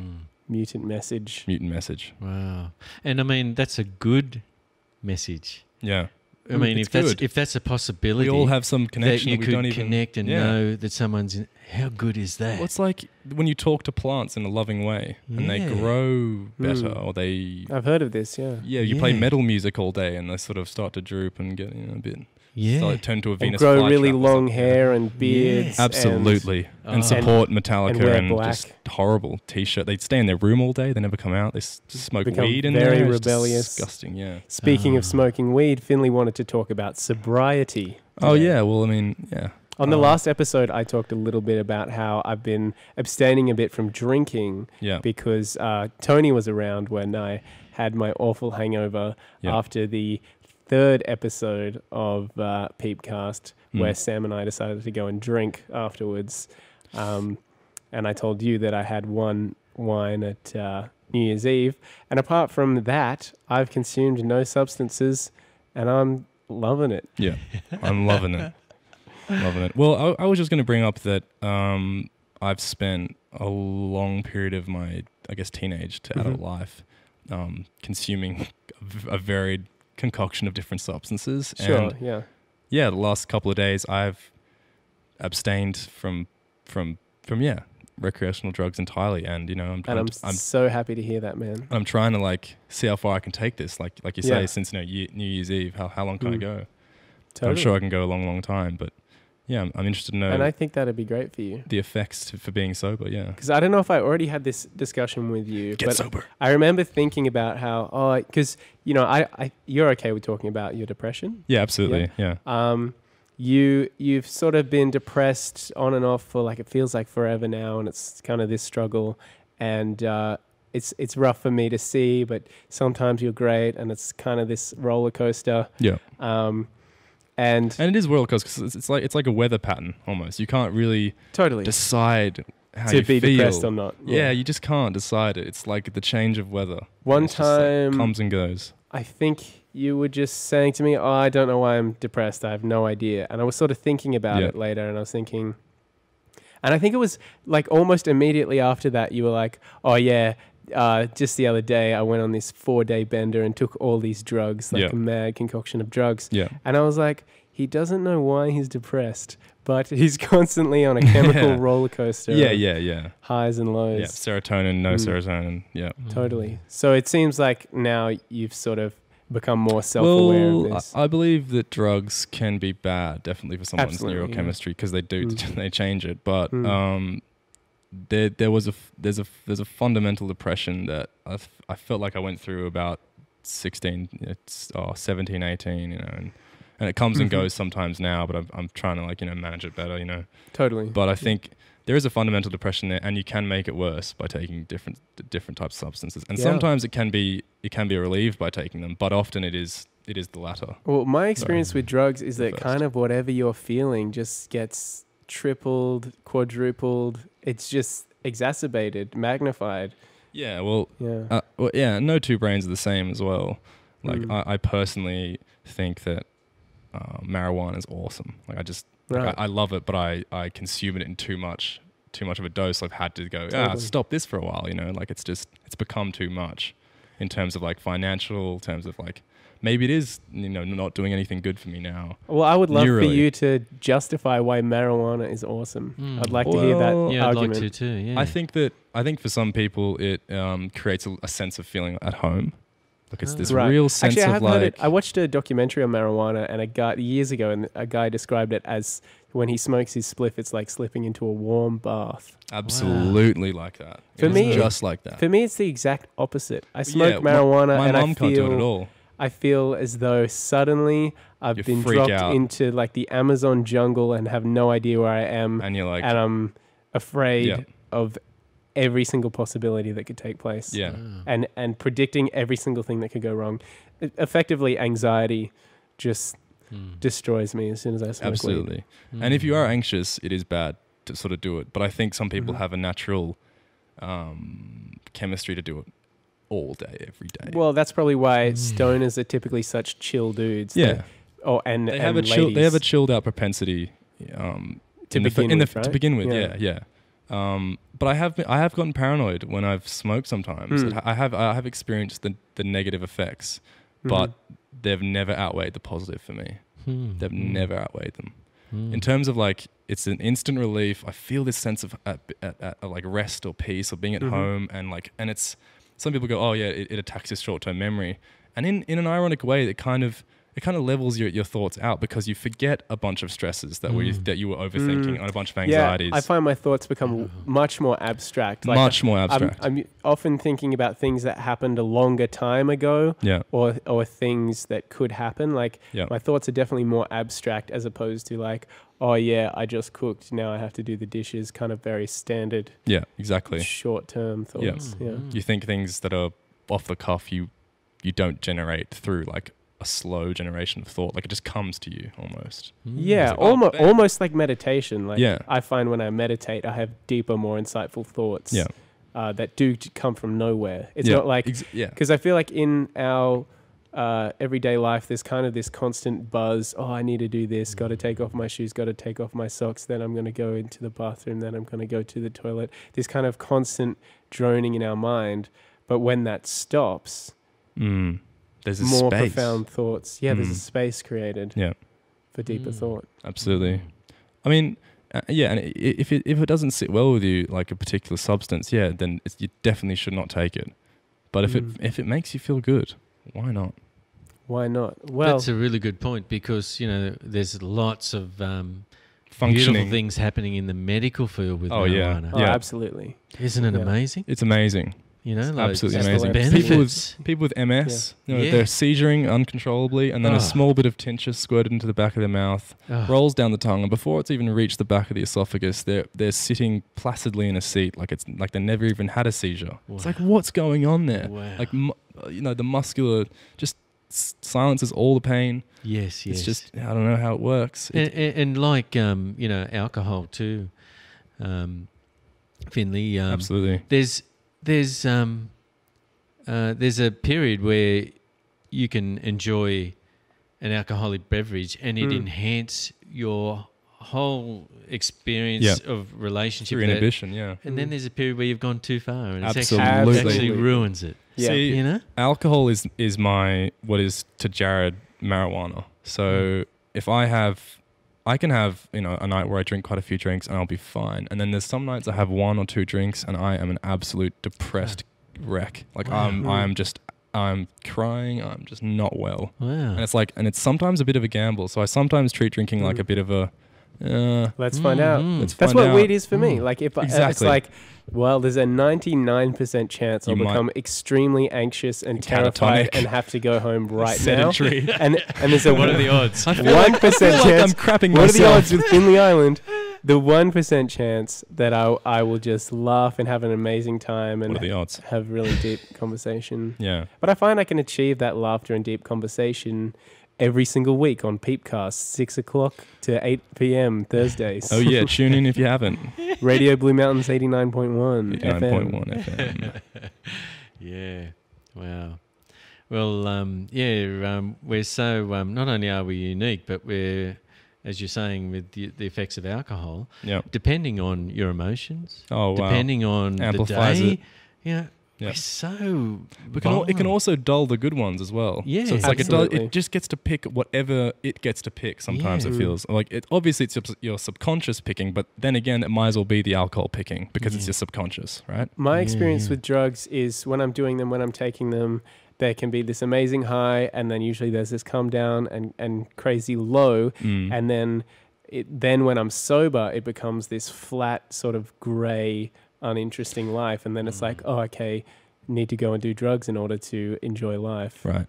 And in sobriety, I feel as though that fog is lifted, and I experience the highs and lows just in sober living of life. Yeah, definitely. Because you have to. Yeah, your brain naturally starts to Acclimate. rely on itself. Yeah. Yeah. Well, I'm feeling like, because my only experience is with alcohol, I'm feeling like you've just got to manage drugs. You've got to manage them diligently, and Definitely, make sure that you're aware of, like you are.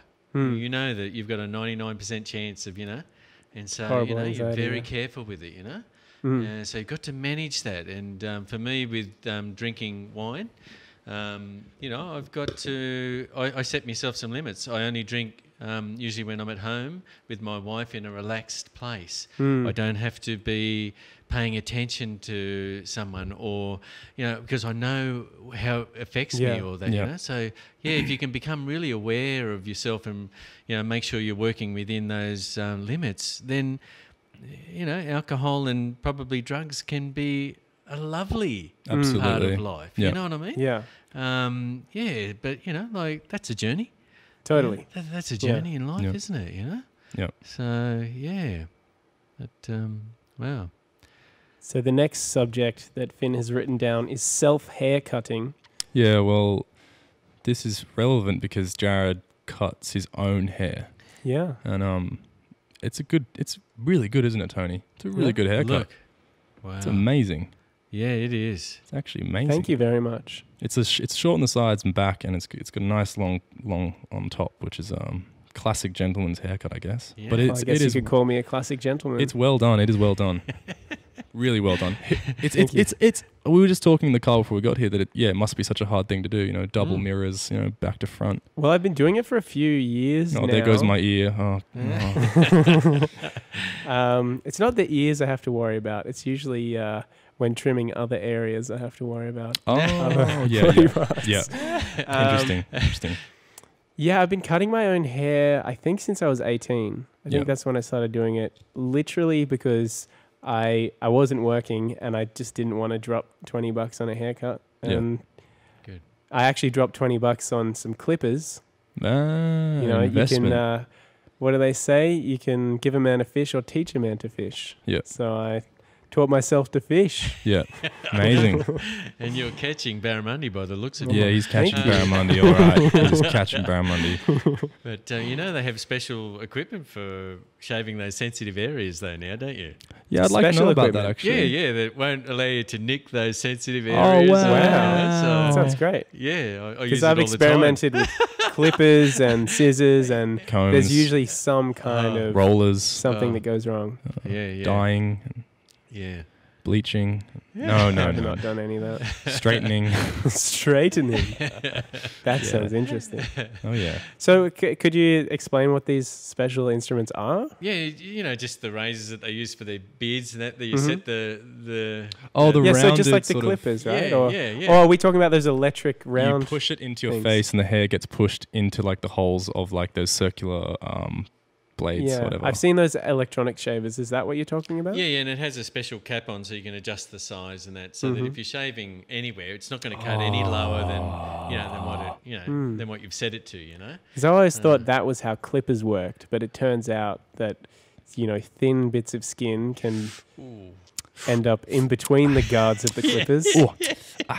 I'm laughing because I've done it so many times. Everyone's done it. Everyone's done it. Yeah, it's a trial and tribulation. It's a search for God. It's a search for God itself. Definitely. And as you get older, the hair in those sensitive areas just grows longer and longer. So it's a bit of a pastime. Work gets harder and harder. Oh yeah.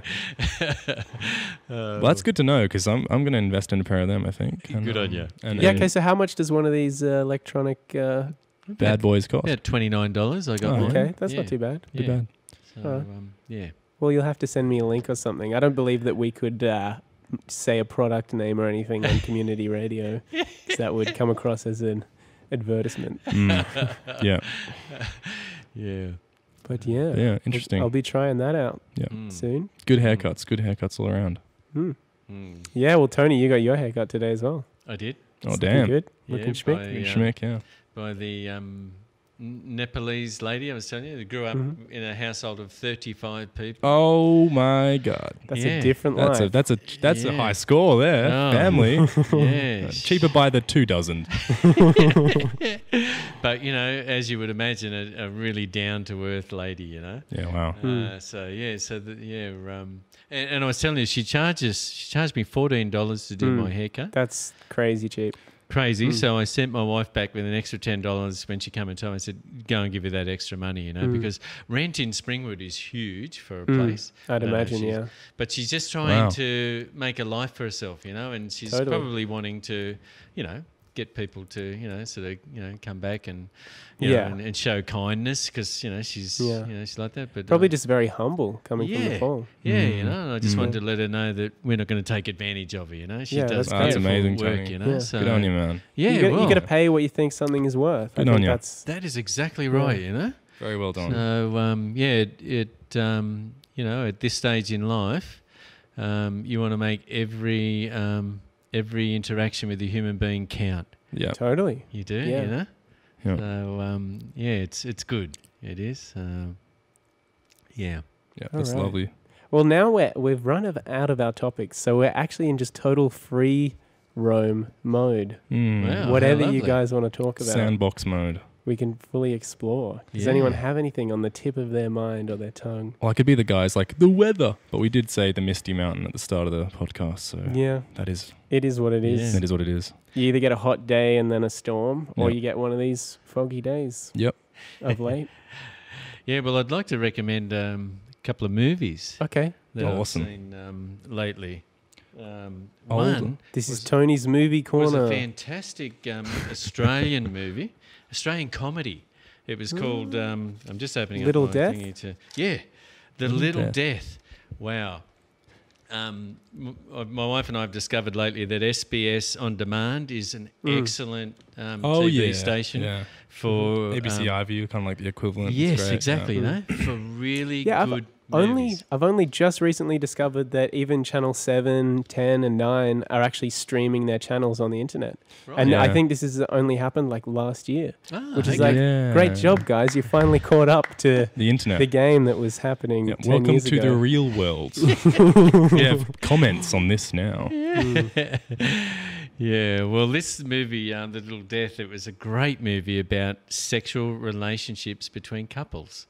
And, again, on that uniqueness theory, just seeing how unique everybody's sexual relationship is, that's going on. Totally. Like Everyone's. there's similarities, you put this here, you do this, you touch that, you do. But- But the way that pans out and, everybody's, lives and their spiritual and emotional things and what that sort of expresses through your sexuality, because your sexuality is so tied up with the deep things about what's happening in your spirit and your life and that. Yeah. And this was one of the funniest movies, and so it's called The Little Death. I recommend anybody who's... Called a little crossdresser. No. Oh.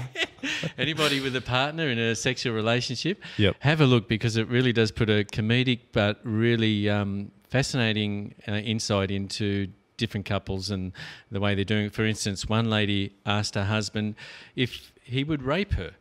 Now, very interesting. It was. Edgy. You'll be fascinated to see how that pans out. Bit above the shoulders, bit of mustard. We're talking about role play. We're talking about role play. Obviously, she's consenting Yeah. because she's asking for this service. Convincing role play is a scary thing, though. Scary thing. Yeah, Yeah. it is. Have you had some convincing role play experiences, Finley? I haven't. No. You haven't. No. You sounded like you're speaking from experience. I've heard of things that are particularly unorthodox, but Okay. Are they community radio friendly? but I haven't ever experienced them myself. No.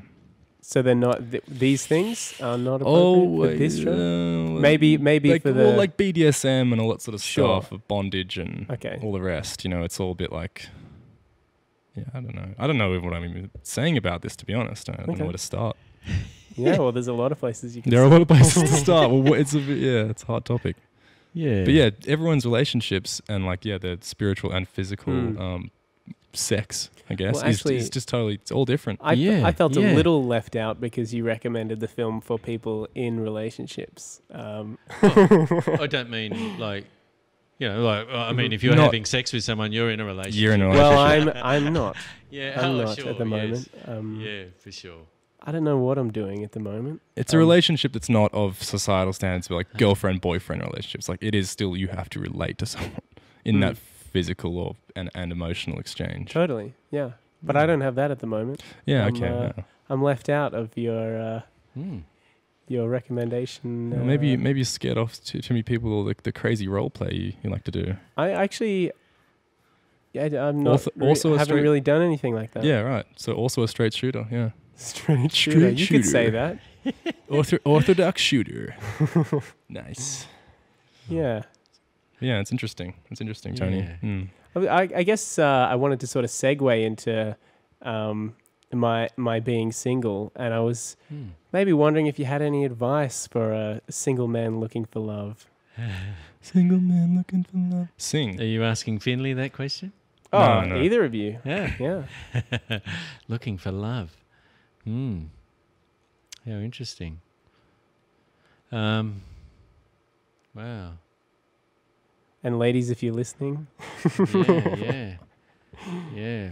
What would my advice be if you're looking for love? Well, probably let it happen naturally. Definitely. I've definitely made the mistake of trying to force things. Yes. I think- trying to speed up the process of falling in love. Yes. And dating. Grab it by the proverbial gems. Just go for it, I say. Okay. If you love someone and you're attracted to that person, don't deny yourself the possibility of ever making an interaction or relationship with that person by just being like, oh, I just don't think I can talk to her. I don't think I can do this or that. Go up to her and say to her, you are incredibly attractive. Wow, I love you. Just do it. Well, Just maybe do it. don't say that you love them Maybe the not first you love time you you, meet but them. You go, you look beautiful. Wow, I really want to get to know you. Just like, bam, just get in there. Just do it. Because you can only be rejected, and then you just have to try again. That's you know what right. I mean? Like, and it's just like, if someone doesn't like, I feel like everyone says that. It's definitely easier said than done. people like confidence as well. You know. Totally. But when the attractive girl is there and I'm nervous. But if she goes, if she goes, yeah, it's never going to be. I've got a boyfriend. Actually, I'm lesbian, or yada yada, whatever the hang on, odds. she's got a boyfriend and she's lesbian. That raises some real questions. Oh man, Oscar Wilde. But if that happens, it's only going to confirm that you're not going to be with her, and that in some way is a form of like, oh well, that's concrete. I understand now. I can move on. It's Totally. better than you going, oh, what could have been with so and so. You know it's ticked off. You know it's not going to be a thing, and you can sleep. You can sleep well at night. You like, oh well, I can't sleep great at night because I'm not going to be with a girl. But at least I know I'm not going to be with a girl. It's like the Tame Impala song. It's like she said, "It's not now or never. 18 years we'll be together. Just don't make me wait forever," or something. You know, like the lyrics are like, eventually. You can't. Yeah. You can't just like invest in someone if you've never coined the question, you know, you never asked the question. You just can't believe in it if you go, because then it's just a brutal, life-sucking fantasy. Totally.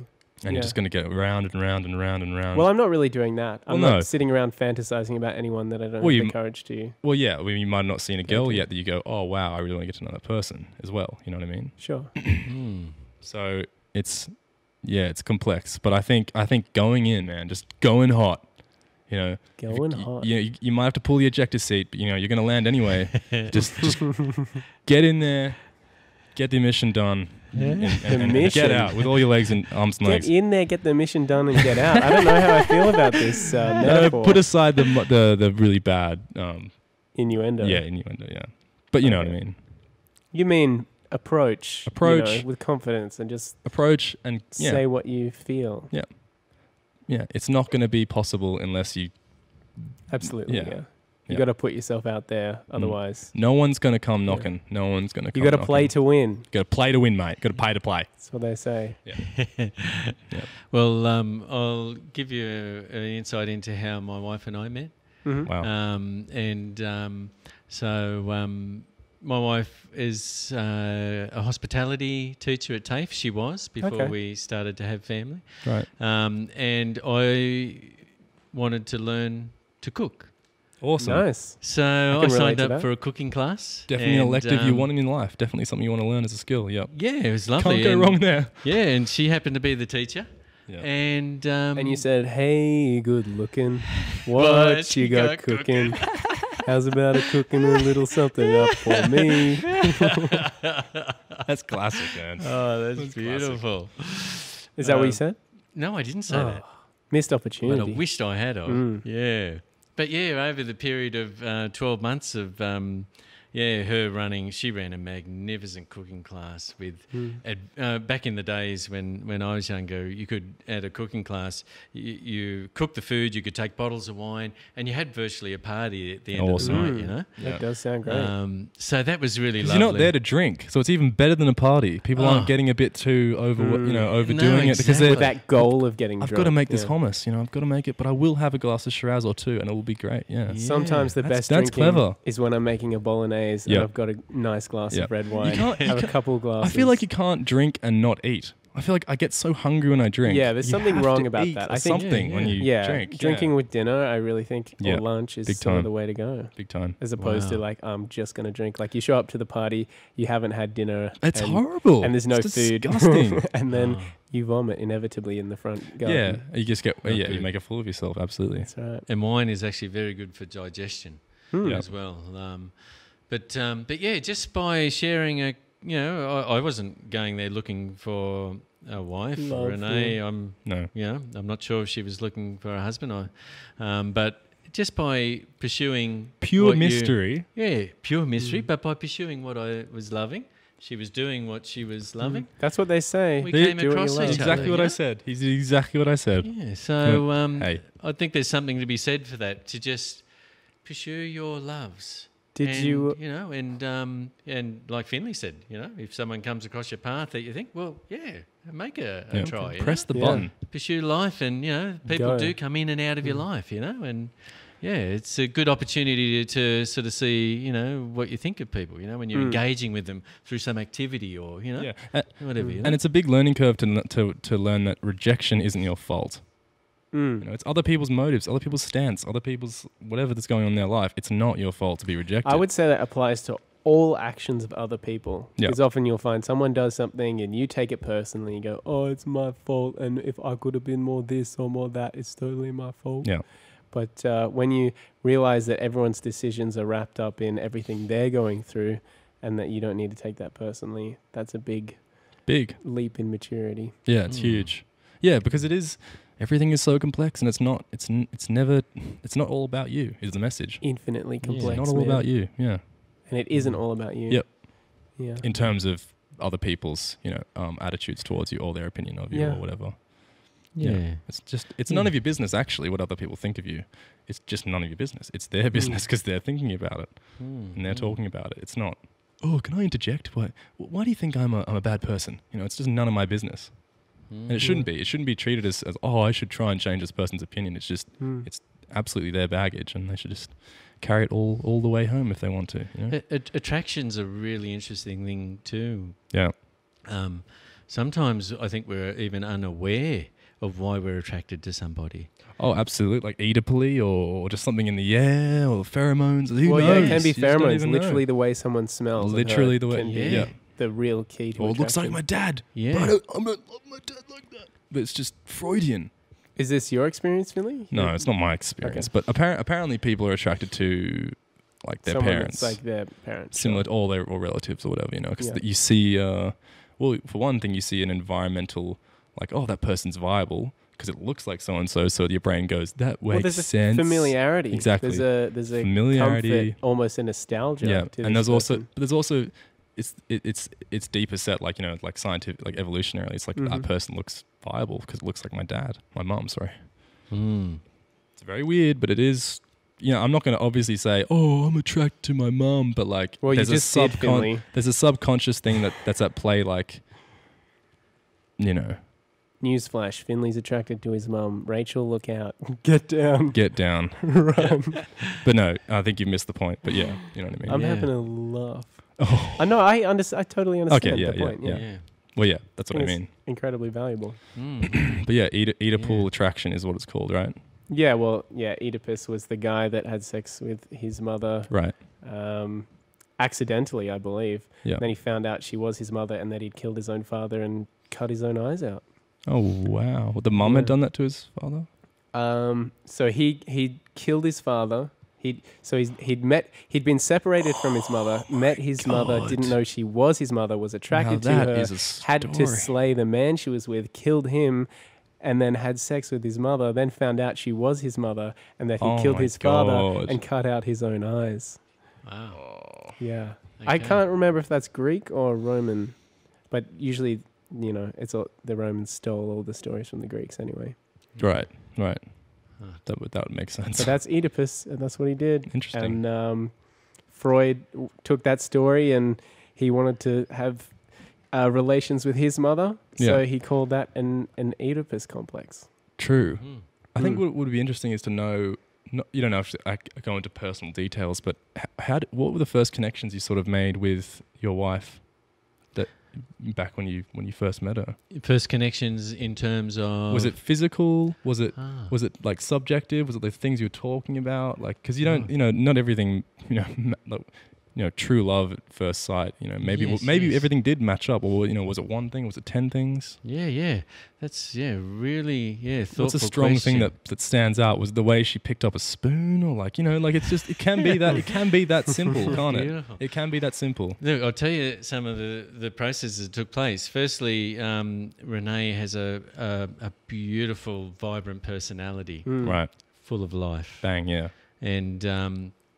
And I saw that in her, and that was very attractive to me. That was, secondly, she would sit up on the table sometimes as she was teaching, and I noticed her beautiful legs. Oh, there it So is. both sides of the coin were present. There it is. And that was very attractive to me. It was beautiful, and so she looked lovely, and I got invited around to her place for a meal. And By her? Sorry? By her. Yes, Yeah. by Renee, and so I went around to her place for a meal, and I was very excited to go around there. And as soon as I walked into her home, I had a similar feeling to how you described when you take marijuana. It's this homely feel. Wow. Renee had this beautiful meal cooking. Do you remember what it was? Sorry? Do you remember what it was? It was pork, and I don't eat pork. Oh. So you missed out. But it was still homely. I ate it, and it was beautiful. Oh, you ate it? Okay. Yeah, she cooked. Well, good. that's a bit conflicting because Italian cuisine, you're Italian, Yeah. has a lot of pork in it. Right. So do you find a conflict there with your Italian heritage and Italian cuisine? Yeah, it was like and growing up. It being was a like, Christian? oh, but you would Well, have had none. Not really, because I'm vegetarian now. Oh, But okay. but I'll just finish that thing. And you didn't? Were you vegetarian when you were invited to dinner? No, Okay. No. Yeah. But you didn't eat pork back then. no, I didn't like pork. Yeah, Okay. that was, But you did eat it. I did eat it. Yes. Yeah. Renee had cooked it perfectly. And Because it was so familial and like like a homely feeling. It probably tasted like a vegetarian homely. cuisine. Mamma mia. It probably felt like you were eating vegetarian lasagna because it was so homely. Exactly, you know. Yeah. So Renee invited me for a walk. That was just beautiful. We just went for a walk together. So she was conducting herself like a woman that was just so I don't know, just so lovely in everything she was doing, and I was deeply attracted to that. Do you feel like she'd sort of chosen you? Like she invited you to dinner, and she didn't like invite all her students to dinner. I'm guessing, did she just invite you? She did, because she loved what she saw in me during that time. There you go. You know? Oh, wow. But on our first night together, amazing. I just said to Renee, because the deepest thing inside of me, alongside of my love for my wife, is my love for God. So I just mentioned to Renee that night, just to see her reaction. I let her know that I love God. And I wasn't testing her or anything, but her face actually lit up. How old were you guys? I was 27. Wow. And Renee's 29. Okay. And her face lit up. And so for me, that too was a sign that she's not, that she's has a acceptance, not that she was a believer or anything like that, but that she wasn't against it. That is actually something that made her spirit feel okay, you know? Yeah. So there was a few things that were taking place, Yeah, that just made you started me to feel realize like, that she wow. was seeing you for all the good and was Yeah, and she had a lot of the things could recognize it, for that what I it was. wanted if I was going to be with somebody. Oh, yeah. Who was lovely, bright, could cook, loved Good to legs. go walking, beautiful legs. Is there anything that you can reference that, like, you're attracted to that she had? Do you know what I mean? What I'm saying by that? It's like there's a reference point. Maybe it was like, a past lover, or like, something Oedipal, or just something that is, I don't know, maybe even omnipotent, or I'm not really sure what I'm saying. But is there something that you connected? Just a quality that you recognize. Your attraction to her, from a quality, or that might be hard to understand. I'm trying to I think think it's just very broad, Yeah. Yeah, I'm trying to think if there was something in particular, you mean? Yeah. Or even multiple things. Yeah, something you recognized that you had recognized before in her. Something you fell in love. Thinking. Something you fell in love before that you recognized in her and fell in love with again. Whether it was a trait That's of your what I parents or your friends, because I definitely say. have that with people. God. If I recognize a trait that I see in friends or family that I love, and I see that in someone else, I go, oh wow, that's something I know that I like and I see in this person. Yeah, do you cross-reference it that makes sense? Gee, that's an interesting question. And that might be something you don't want to personally divulge. Disclose, sorry. So, don't obviously if you don't need to. No, there's nothing like that I don't feel I could not divulge to you. I'm just trying to put my finger on it. It's really the first time I've thought about that. Yeah. Well, it happens in the moment and you don't realize it's happening. That's the thing with love. You don't realize it until sort of the house falls down and the house gets built and you sort of sit back and it's like, oh, well, Yeah. What is love? Baby, don't hurt me. Baby, don't hurt me. Yeah. I think probably for me, as I'm thinking about it, I think for me, I could see that Renee was... I could see that her passion was for a relationship with somebody. Right. I could see that. Yeah. That despite all the things in her life, which are many, I could see there was a true passion connection to with be someone. really with somebody. Yeah. And that really attracted me. Oh, that's amazing. Yeah. Because my goal in life was to really be with somebody. Yeah. Yeah. And really fall in love. And it is the religious goal as well, isn't it? To court someone and to be... as opposed to fornication. Yeah, exactly. With anyone. Yeah, exactly. Yeah. It's a set in place, rules apply sort of thing. Yeah.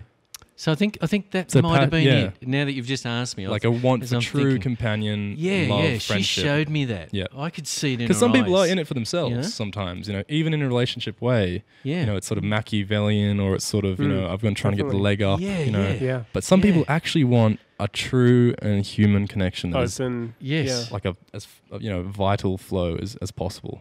Exactly, and you're giving me when I get home, you're giving me something to really thank my wife for. It's going to be nostalgia, but you've just brought that to my attention, that is what really I think caught me, Yeah. that really attracted me. She wasn't in it for herself. She No, really she was needed deeply in it for us, and you know? for everyone. you know? Because it kind of Beautiful. resonates for everyone as well. When Yeah. you're in it for someone else, you're in it for everyone in a way. Yeah, and when you're thinking of if you're going to be getting married, you want somebody Yep. who's actually really wanting to, have Engage. that, you know? Yep. Not be thinking so much of themselves, Absolutely. Yeah. Sure, thinking of yourself, but it's a bigger thing. It's a bigger thing. Yeah. So thanks for bringing that to my yeah. my mind, because I've Yeah. never thought about that. Yeah. That's a But big question. It's a lovely thing. Yep. And apparently, people are attracted to things that they have seen in their previous partners. Like, Yeah. that, people often talk about having a type, and that's What's usually like I like more strength and speed in my character asset, sort of thing. Like I want more, Yeah. I mean, you can blonde go hair. from one video game to another and go, oh, well, in the last one, I was all about assault rifles. so Exactly. Now I love that's my type. Yeah. frag grenades. Yeah. And I think the same applies for a partner. Oh, People end up attracted to maybe certain heights or shapes or Oh, definitely. facial Yeah. structures. Yeah, Yeah. There's a lot going on in the background. definitely. Yeah. Tons going on. Yeah. So are you on a Definitely. sobriety from relationships, or are you on? Yeah. Well, it's not some kind of intentional thing where I've Right. gone, oh, I need to be single for a while. Yeah. I, in the past, haven't really gone out looking for and pursuing relationships. I haven't really done that at all. They usually fall into my lap, and I'm just very lucky to have, everything just fall into place. Yeah. But I've been single for a while, and just I want that connection. Mm. Yeah. Okay. Well, yeah, you don't want something that's half or a quarter or just not, best intentions for both people. It's just kind of like, this is going to fall down one day. Totally. Yeah. We're going to part ways and it's going to be painful, or Yes. it could still be very civil and mutual, but it's most likely Yeah. going to be quite painful because you believed one thing and you kind of knew the outcome. Yeah. I Well, think I've that's done a that. great statement. Yeah. I do. I've done Yeah. that where It's I've hard. been with someone that, I love them and care about them mostly as a friend, and had quite an intimate relationship, but Yeah. kind of known the whole time that, they're not the one and they don't quite fulfill my personal criteria for the one, Right. and just sort of pursued it anyway. So almost out of, this is better than being alone, I suppose. Yeah, and it is a learning experience nonetheless. Nothing is Yes. ever wasted. Nothing is Yes. wasted. Totally agree with that. Yeah, I do. that's good. I think that's a good message of the day. Definitely. Oh, I totally agree with it. Yeah, That's nothing. one of my sayings. Yeah. I Oh, often man. say to You're a wise people. man if that's what you say. Yeah, It Or is. that's what you believe. Yeah, Yeah, definitely. Yeah. So, wow. How lovely is that? amazing. Very lovely. Do you guys feel done? You feel like you've said all you need to say? No. No. No, Oh, there's more to say. there's always more to say. Well, I'm really enjoying this time Okay. with you both. It's just Awesome. been lovely. It has. Okay. Yeah. Fantastic. Well, do you need to finish at 9? Oh, no. Oh, I at just thought maybe this was the natural wrap up, and unless you guys have anything you want to get off your mind or on the tip of the tongue or the mind. I have nothing Nothing? pressing. No. The only thing I was during that period where I was feeling awkward today because of work and that. Yep. I asked Renee read me out. I got this amazing book from the library of Captain Cook's first voyage up the east coast of Australia, and it was noted by, I think it was Joseph Banks, Oh yeah. and he made a diary for the whole trip up. Right. Wow. And we got to read firsthand that they were seeing Indigenous people with their fires, and went ashore and met with them, and got to read this book. And Renee was reading it out to me, and we were just really almost like for the first time involved in the history of white people engaging with Indigenous people. Yeah. I tell you what, it was so beautiful and so. It was sad and beautiful. Yeah. Sad Well, and yeah. beautiful. Was it friendly at that point? Well, interestingly enough, I think from what I've heard about Captain Cook, he had the Indigenous people in very high regard. Oh, that's great. they went ashore in Botany Bay. This is in 1770, so 8 years before the first sort of convicts or that sort of came out. And they went ashore, and on their first encounter, the Indigenous people, obviously were a bit fearful, and so they sort of were up in a bit of a distance from them with their spears, sort of looking threatening. I've never seen a canoe that big before. Wow. Wow. They must have thought that, sort of. Yeah, all right, guys, let's get ready. Could you imagine what they would have been big canoe thinking? with a lot of guys on it. Basically an alien invasion. And they're all different color. Their skin is different color. And wow. Well, they ended up shooting at these two Indigenous people, making sure that they didn't harm them, that they were at a distance, because they were, I don't know whether they were fearful or whether they were just trying to frighten them off. But again, it was kind of like the first contact was a bit of aggression from them. Yeah, it's always going to be. Yeah, and it was sad. Unless people, unless both parties are incredibly accepting and intelligent, which it's going to take a long time from now even. It's still not now. It's not happening yet. So it's like back then. Yeah. It's understandable. So when you say they didn't harm them or try not to harm them, were they just like warning shots that didn't quite hit them? A couple of warning shots, but then a couple of shots at them at enough distance so that when it hit them, it wouldn't actually hurt them. Oh, wow. I guess guns were weaker back then. Well, they must have been. And I get the feeling, though, that people range. back then were incredibly aware of things. Like, you didn't have TV, internet, things like that.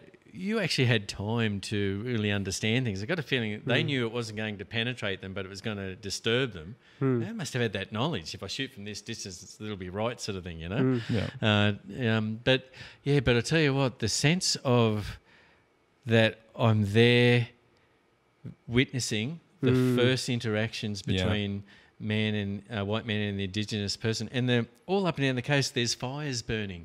The Indigenous people were, having their meals or things like that, and they had houses that they'd built and things like that, and it was beautiful.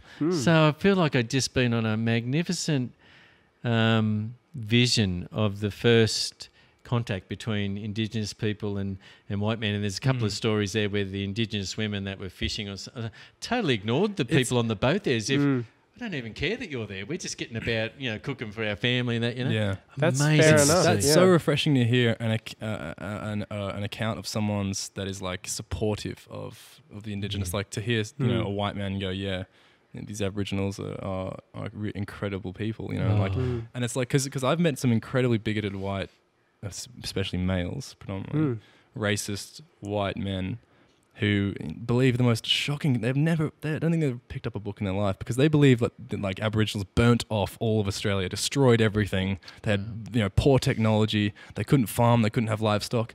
When the English came over and started colonizing Australia, they would paint these pictures of Australia in the very lush green, sort of rainforesty trees, very lush green grasslands. That's what he wrote. Exactly. In his book, And people thought, the English are painting just something familial so that they can feel like their sense of home. They've been outcast or they've gone all the way around the other side of the earth. And they're painting in a way just to remind them of home, just a bit of love for the family. It's like, no, they're actually painting what they saw. reality. Yeah. They were painting farms that Aboriginals created. They were painting livestock that Aboriginals were I controlling. didn't know they had agriculture. They had amazing agriculture, better than any other industrial race at the time. They were all polluting the earth. Wow. But the Aboriginals were 10 times ahead of the game, and we just decided, Amazing. no, we got gunpowder. Well, we had different metrics of we got fuel and oil. We measured by different True. metrics of what superiority or progress was. Like, they don't have bricks and guns, and we just had our idea of what was advanced, and just thought that they weren't advanced. They were the So ultimate. true. They were the ultimate recyclers. Everything was just in a constant state of cycle. Nothing was out of the equilibrium. Just perfectly in tune with everything. Not let's mine all the iron ore out of this. Let's keep going deeper. Let's frack it till there's nothing left. Oh, the animals are all dead because the oil's spilled into the Great Australia. But it's like they were amazing, and it's just I've had people talk to me about. They're trying to convince me this as like a mad white man in front of me going, the Aboriginals had no technology. They'd be absolutely stuffed if we didn't come over here and kill them all. Yeah, and give them alcohol, which and kill them all. Yeah. Kill them, pretty much Adapted genocide to. at the end. Yeah, well, I believe Joseph Banks was a botanist, and Yeah. he was describing exactly what you were saying there. Yeah. That there was fertile land, Yeah, you know? it was amazing. And beautiful, Like you a know? big Daintree rainforest almost. And like, large Jeez. expanses in between. Like amazing country. Yeah. Nothing like what it is now. Nothing Yeah. like, 40,000 years went by though, and it's like it turned out it's like it was not the Aboriginals' fault. Was Yeah. it you that told me about the black line in Tasmania? Was that you? The black line in Tasmania. Yeah, in Tasmania, they decided they were going to eradicate all Aboriginals. Wasn't me. That wasn't you. Wasn't me. And they basically created a line of soldiers with guns, And just walked. walked from the top of Tasmania, covering the entire landmass, Oh my to the bottom, god. That's what I brought that in eradicating- for, yeah. eradicating all disgusting. Aboriginals that they saw. Maybe did you tell me about that? No, it wasn't me. Can't That remember who is- it But was. I'm glad you That's mentioned it. horrendous, man. Yeah, Yeah. just genocide, just trying to wipe Pure them out. genocide, yeah. Or assimilation, which I believe is genocide in anyway. Well, yeah, they were trying to erase What's the them. death whether of they just, someone's culture, which Yeah. is essentially the same, what they are. So it's like, Yeah. my God. Yeah, I brought in that travel book for Tasmania because my Mm. wife and I are venturing on a trip down there in May this year. What are the odds? Here's a book on Tasmania, and we're talking about Tasmania. What are the Welcome odds? to What are the Finley odds? Islands. What are the odds? What are the odds? But the reason I brought that was to discuss the Indigenous. Right. What are the odds of that? What are the odds? Yeah. What are the odds, guys? What are the odds? Come on, But, guys. Yeah, when we go over there, we want to honour the Indigenous people by at least investigating and discovering some of the things that they have left there as a bit of a legacy for us, because it's kind of like the land where they were just wiped, Yep. and Tasmania is built on a very sad history, It's you know? utterly unacceptable. Yeah. Yeah. Yeah. So we want to give them some honour in discovering Yeah. a little bit about the people that were there, So I look forward to that. Yeah, That's amazing. you're wonderful. Yeah. I'd be very should be curious wonderful. to know what would happen if, in our space exploration in the future, if we found an alien civilization. What would we do to them? Yeah, that was less technological and maybe more spiritual. And Oh. would we wipe them out? I don't out want of to. fear, or I actually what? don't want to. I don't want to. Does it still happen? It scares. The thought of it scares me. Because I imagine we'd be more afraid, more xenophobic, because they're so this is different. it's a different species. Well, like we've only just accepted our own type, and now it's like, a totally another different spanner in the work. Like this is actually and totally different. would that unite humans more? Like, because I feel like at the moment a lot of people are afraid of the Muslims and think they pose the greatest threat. It's like, wait till we meet in the alien race Yeah, that when- lasers us all When to we discover an alien smithereens. race, do we suddenly love all human races? And then it's like, wipe out the aliens, and that'll be the thing. Yeah. That If it's got more everyone's- than 2 legs, kill it. Yeah, yeah, totally. it'd be very interesting to see how we react to that. If we have truly They changed. say history repeats itself, Yeah. and so to that. Indeed. Yeah. Well, that's Could end badly. human Both nature, parties. Yeah, it is. Mm. and that's why there's a beautiful psalm that I read in the Bible where God remembers that we are dust. We're made from the dust. And so Stars. we die and we fear. We're in fear a lot, and we act at times that's completely against what We're we made of. should or what we would like to. Yeah, Have you yeah. ever done something you shouldn't have done? Oh yeah. Definitely. Oh You know? yeah. Yeah. Oh yeah. And, Oh yeah. but God remembers that we are dust, and He loves to forgive.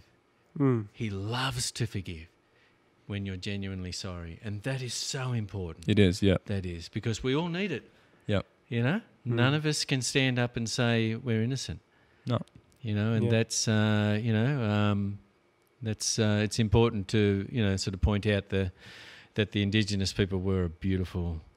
They were beautiful. In my race of opinion, people. the most Amazing. I don't know. Yeah, the best thing for the earth. That Amazing, makes eh? sense. Yeah, and even them, they are human, and they would have had their whatever struggles they had. But I didn't kill the Indigenous people, but I wasn't living in that time. Who knows if I would have or not? Well, exactly. I think everyone looks back and goes, "Oh no, I never would have done that." Yeah, and that's kind of like And- it's the John Howard. I don't have to apologise to them because it wasn't 2 generations Australian ago. So That's right. Yeah, and that is, I think that is debatable. Like, you know, but you're a representative. If you're the Prime Minister of Australia, you're a representative of the white people that have colonized. It's kind of like why people go, "Oh, you're Joe Jones's son." Oh yeah, wow. Oh, so like, are you doing the? Have you done the? We expect you to. Yeah. You know, you're part of a lineage. Yeah, part of a lineage, and it has to be respected and carried on, whatever that demands. Wow. Well, I'm really glad, Finley, you've got a respect for the Indigenous race. Oh yeah. Wow. They're far more advanced and sophisticated and accepting and spiritual and enlightened race than I believe any other race, for sure. So you're an Aboriginal supremacist. Yeah, totally. What? Supremacist. Yeah, let's join the AAA. But no. Yeah. Well, that kind of aligns with what my wife says too. She kind of feel like I don't believe they're better. I think we're all children of God or the simulation or whatever it is. Sure. But I believe that they just did so many good things. There's a lot of value there that for just themselves, wasn't everyone, and the environment. They did everything for not just themselves. They just thought so out of themselves all the time. Yeah. They're like, oh well, they had tribal wars. We had disagreements. Don't get us wrong. But what humans don't. But yeah, exactly. But it's like, but they didn't destroy the very land they stood on. You know. Well, that's why my wife would back you up 100% because she reckons we're getting less intelligent. Oh yeah, the more we're going on. Yeah. You know, and that's through Whereas what you're saying is the Indigenous people were super intelligent in the way that they. And it's not even a principle of if it's not broken, don't fix it. It's like they actually worked out what was best for everything. It wasn't like, let's just keep using the boring fire and the woomera and let's not make fabricated metals because they don't take a while to break down and we don't actually need these things to kill the animals we have. They're too heavy anyway. Blah blah blah. They just had everything worked out to a fine point. Wow. God damn, they did did Australia justice, I believe, in terms of historically, for sure. Wow. But yeah, it is very frustrating when I hear someone say, things about the Aboriginal race that's just like white bigoted propaganda. No, they haven't read a book in their life. Yes. Well, it's just a misunderstanding of other cultures. Like you only understand like our values, it must be the biggest, fastest boat, highest technology. Like that's not everyone's values. So you can't judge them on the same metric. It's similar to, I've seen the illustration where I think it's a joke on how school works, but there's a guy standing there and there's a giraffe and a monkey and an elephant and a dog. And he's like, okay, today's class is climb that tree. Yeah. And only one animal can do it properly. Yeah. Yeah. You're totally right. Yeah. There's different factors everywhere. It's so complex, but I don't know. The English are pretty nasty, and the Japanese are pretty nasty, and the Americans are fairly nasty. And I think the humans. Wait, the Red Indians were quite sustainable, and the Aboriginals are quite sustainable, and not that nasty. Yeah, they just were better. They were just better. Wow. Spiritually, they were. Yeah, well, environmentally as well. I mean, we would probably still come to the same technological like innovation that we need. It might have taken longer, but who knows what we would be capable of now if certain certain people weren't killed off, and there was like this incredible genetics, like this guy who has such enlightened third eye thinking. It's like he can connect like telepathically to someone else, and we're just like, no, kill him. Yeah, the value that's of not valuable genetics. Technology. It's not a musket. You can't kill someone instantly. What is it for? It's like it's totally the value of other genetics and cultures. We just and then to just wipe it out, flushed it out. Well, I think, Jarrod, that's why I'm appreciating your situation so much, is because you've sort of decided that you're going to put a hold on your material chase for something deeply important to you, because materialism, and even Captain Cook noticed this with the Indigenous people, they had no materialism compared to, but they were the happiest people he'd ever met. Oh, yeah. And I'm really, I'm glad for you, because you're putting a hold on that search for, what may make you feel secure in materialism, to pursue something deeper, which is that can be a magnificent thing. Thank you. I've recently downgraded to like one of these phones. Brick Right, phone. I lost the smartphone. You know, lost it, so I had to buy a cheapie, right? And it, I was walking with Jarrod just the other night, actually, just around the neighborhood, just going for a stroll, and I remembered I watched this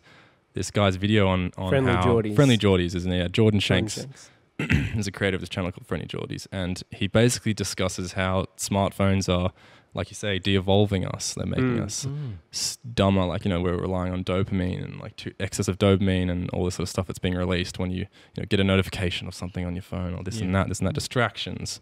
You're not actually acquiring like real skills. You're not actually reading refined thought. Like in a book, you're just reading some bad article someone's composed on a Saturday when they're drinking red wine trying to get the job deadlines met. It's like you're not reading refined thought. Therefore you're not having refined thought or like your own, or, you know, and it's just like we actually are de-evolving. And I'm actually happier, like you're saying, with this phone than I was, you know, scrolling through a news feed, looking at nothing. Wow, that's great. And to everything. hear. Looking at nothing and everything, but it's still nothing. Wow. Because it's not practical. It's not applicable necessarily. Some things you see online are applicable to your life. Most of it is just so unrelated and so like just not useful at all. It's just like it's amazing. Well, in that vein, I've actually unfollowed every single thing on Facebook. There's nothing in my Facebook newsfeed except for the PeeP Facebook page. Yeah. Facebook.com/PeeP. Nice. Actually, I think it's /the PeePcast. I'm white supremacist. I'm just peeped supremacist. I don't want that cross-branding. Cross-branded, yes. I'm getting a call from my public relations manager and my lawyers. Oh, yes. So, yeah, disregard Finley. He's out of the game. Yeah, we're going to take him out tonight. Can I get sponsorships, please, still? Wow. But yeah, no. Well, I'm really happy to hear that. Yeah, it's the truth. Downgrading has made me a happier guy because I use a phone for what a phone is meant to be used for, and everything else that I thought I had to. I thought I needed the smartphone to make interaction and connection through other things. I thought I needed the smartphone to do that, but actually, I need the real connection. I need to really go out and do it, and you know, I need to do it with my see the person, talk to the person. Absolutely. Create with my own hands. I've been a big proponent. Because then you never learn for a long anything. time. You just entertained your whole life until you die. Wow. Yeah, and just simulating everything, like listening to a conversation, how appropriate, instead of having one, or looking at someone go on a bushwalk instead of going on one. Sort of. What do you want? What do you want? You want to be it, or do you want to simulating watch life it? instead of living it. Yeah, absolutely. It's about fully living life as opposed to watching it. So did you actively choose to get a simpler one, or no? It basically, I lost my smartphone, and I was like, "Oh, there goes all the connections, all the things I ever needed. I got the GPS. I don't know how to read a map. Oh, no, not really. I know how to read a map, but it was like I rely on this so heavily. It can check my blood pressure, and now I will die a very, very cold and painful death." But I realized I was like, I just lost it out of the blue, and I was like, I'm forced to buy a phone, you know, under a budget because I didn't have much money, and it's like it's actually enabled me as opposed to disabled me. My goodness. That's an amazing example. That is. That is fantastic. I mean, it hasn't enabled me in the fact that I can't, you know, tune into so and so, or like I can't learn a language on, you know, Duolingo or an app or something, or like play a game or this and that. But it has enabled me in the fact that I have to do those things right way. I have to learn them in a way that I'm actually going to retain it. Like you'd have to go and do because you're not going to retain it if it's easy on an app, you know. It's just not going to happen. It's too easy, and it's not meant to be that way. Like no attainable skill is too easy. You know, like a thing that's worth doing is going to be like, it's not going to be in an app. We live in a time where people learn from apps and do brain training apps, and then they date through Tinder, and then they order their food on Uber Eats. It's not real anymore. They're actually not doing any of their activities in the real world. Like the things you miss out on, like say Uber Eats, right? It's a massive service. It's an easy, 2-second click app. Oh, bam! It already has remembered my residential address. I don't have to do anything but order what I want. My card's literally remembered on the app, so I just bam, paid for it. It's going to come in. You just lose all the connection. The guy that's cooking it behind the counter, the guy who's serving you, you just you miss all this interaction. It might be mundane, or you might think repetitive, but it might also not be. But you're never going to know because you missed out. Before you would have walked around there, and you might have had a conversation with the chef or the waiter, or met someone there, and now that's gone. Exactly. Yeah. It's But just I not mean, there. You still have the option to. And the walk to inspiration of restaurant. those things, the boring things, is where the big things come from. They come from boredom. They go, I need to hear something more beautiful. I'm going to write that song that I think is going to be that. Totally. I think boredom. 'Cause I can't listen to this necessary. anymore. Yeah. Because boredom is what forces you to move on to greater things. Yeah, For absolutely. sure. So you're not going to be bored if you're always entertained, and that's why we're de-evolving, like you say. Wow. Well, that's Yeah, beautiful. your wife is absolutely right. Wow, yeah, well, I think she is too. But isn't it amazing that Captain Cook recognised that? Oh yeah. He yeah. recognised He probably it. recognised it straight away because the juxtaposition was so severe. Like in comparison These to England, people were naked, Yeah, living in huts, Like- fishing in the ocean, and they were the happiest people he'd ever met in his life. absolutely. Yeah, Amazing. Yeah. He couldn't get over how happy they were. no. So it would have been stark. It would have been stuck because England would have been particularly drear at the time. Like, it was a bit like okay, Yeah. but you go over there, it's like wow, it's a bright sunny beach for one. The weather's better, and then bam, Wow. it's like is it the weather that's making this happen? No, it's just white men are just paranoid and kind of want to control everything. I think I don't know why. Yeah, I don't know yeah. why. It just seems to be the history. I don't know why. Yeah, well, it's maybe something, young people in Australia can focus on a little more is, really, try and appreciate what the first white people actually did see Yeah. in our First Nations peoples, Yeah, They actually yeah. saw something wonderful. Something truly They wonderful. actually saw something wonderful, Yeah.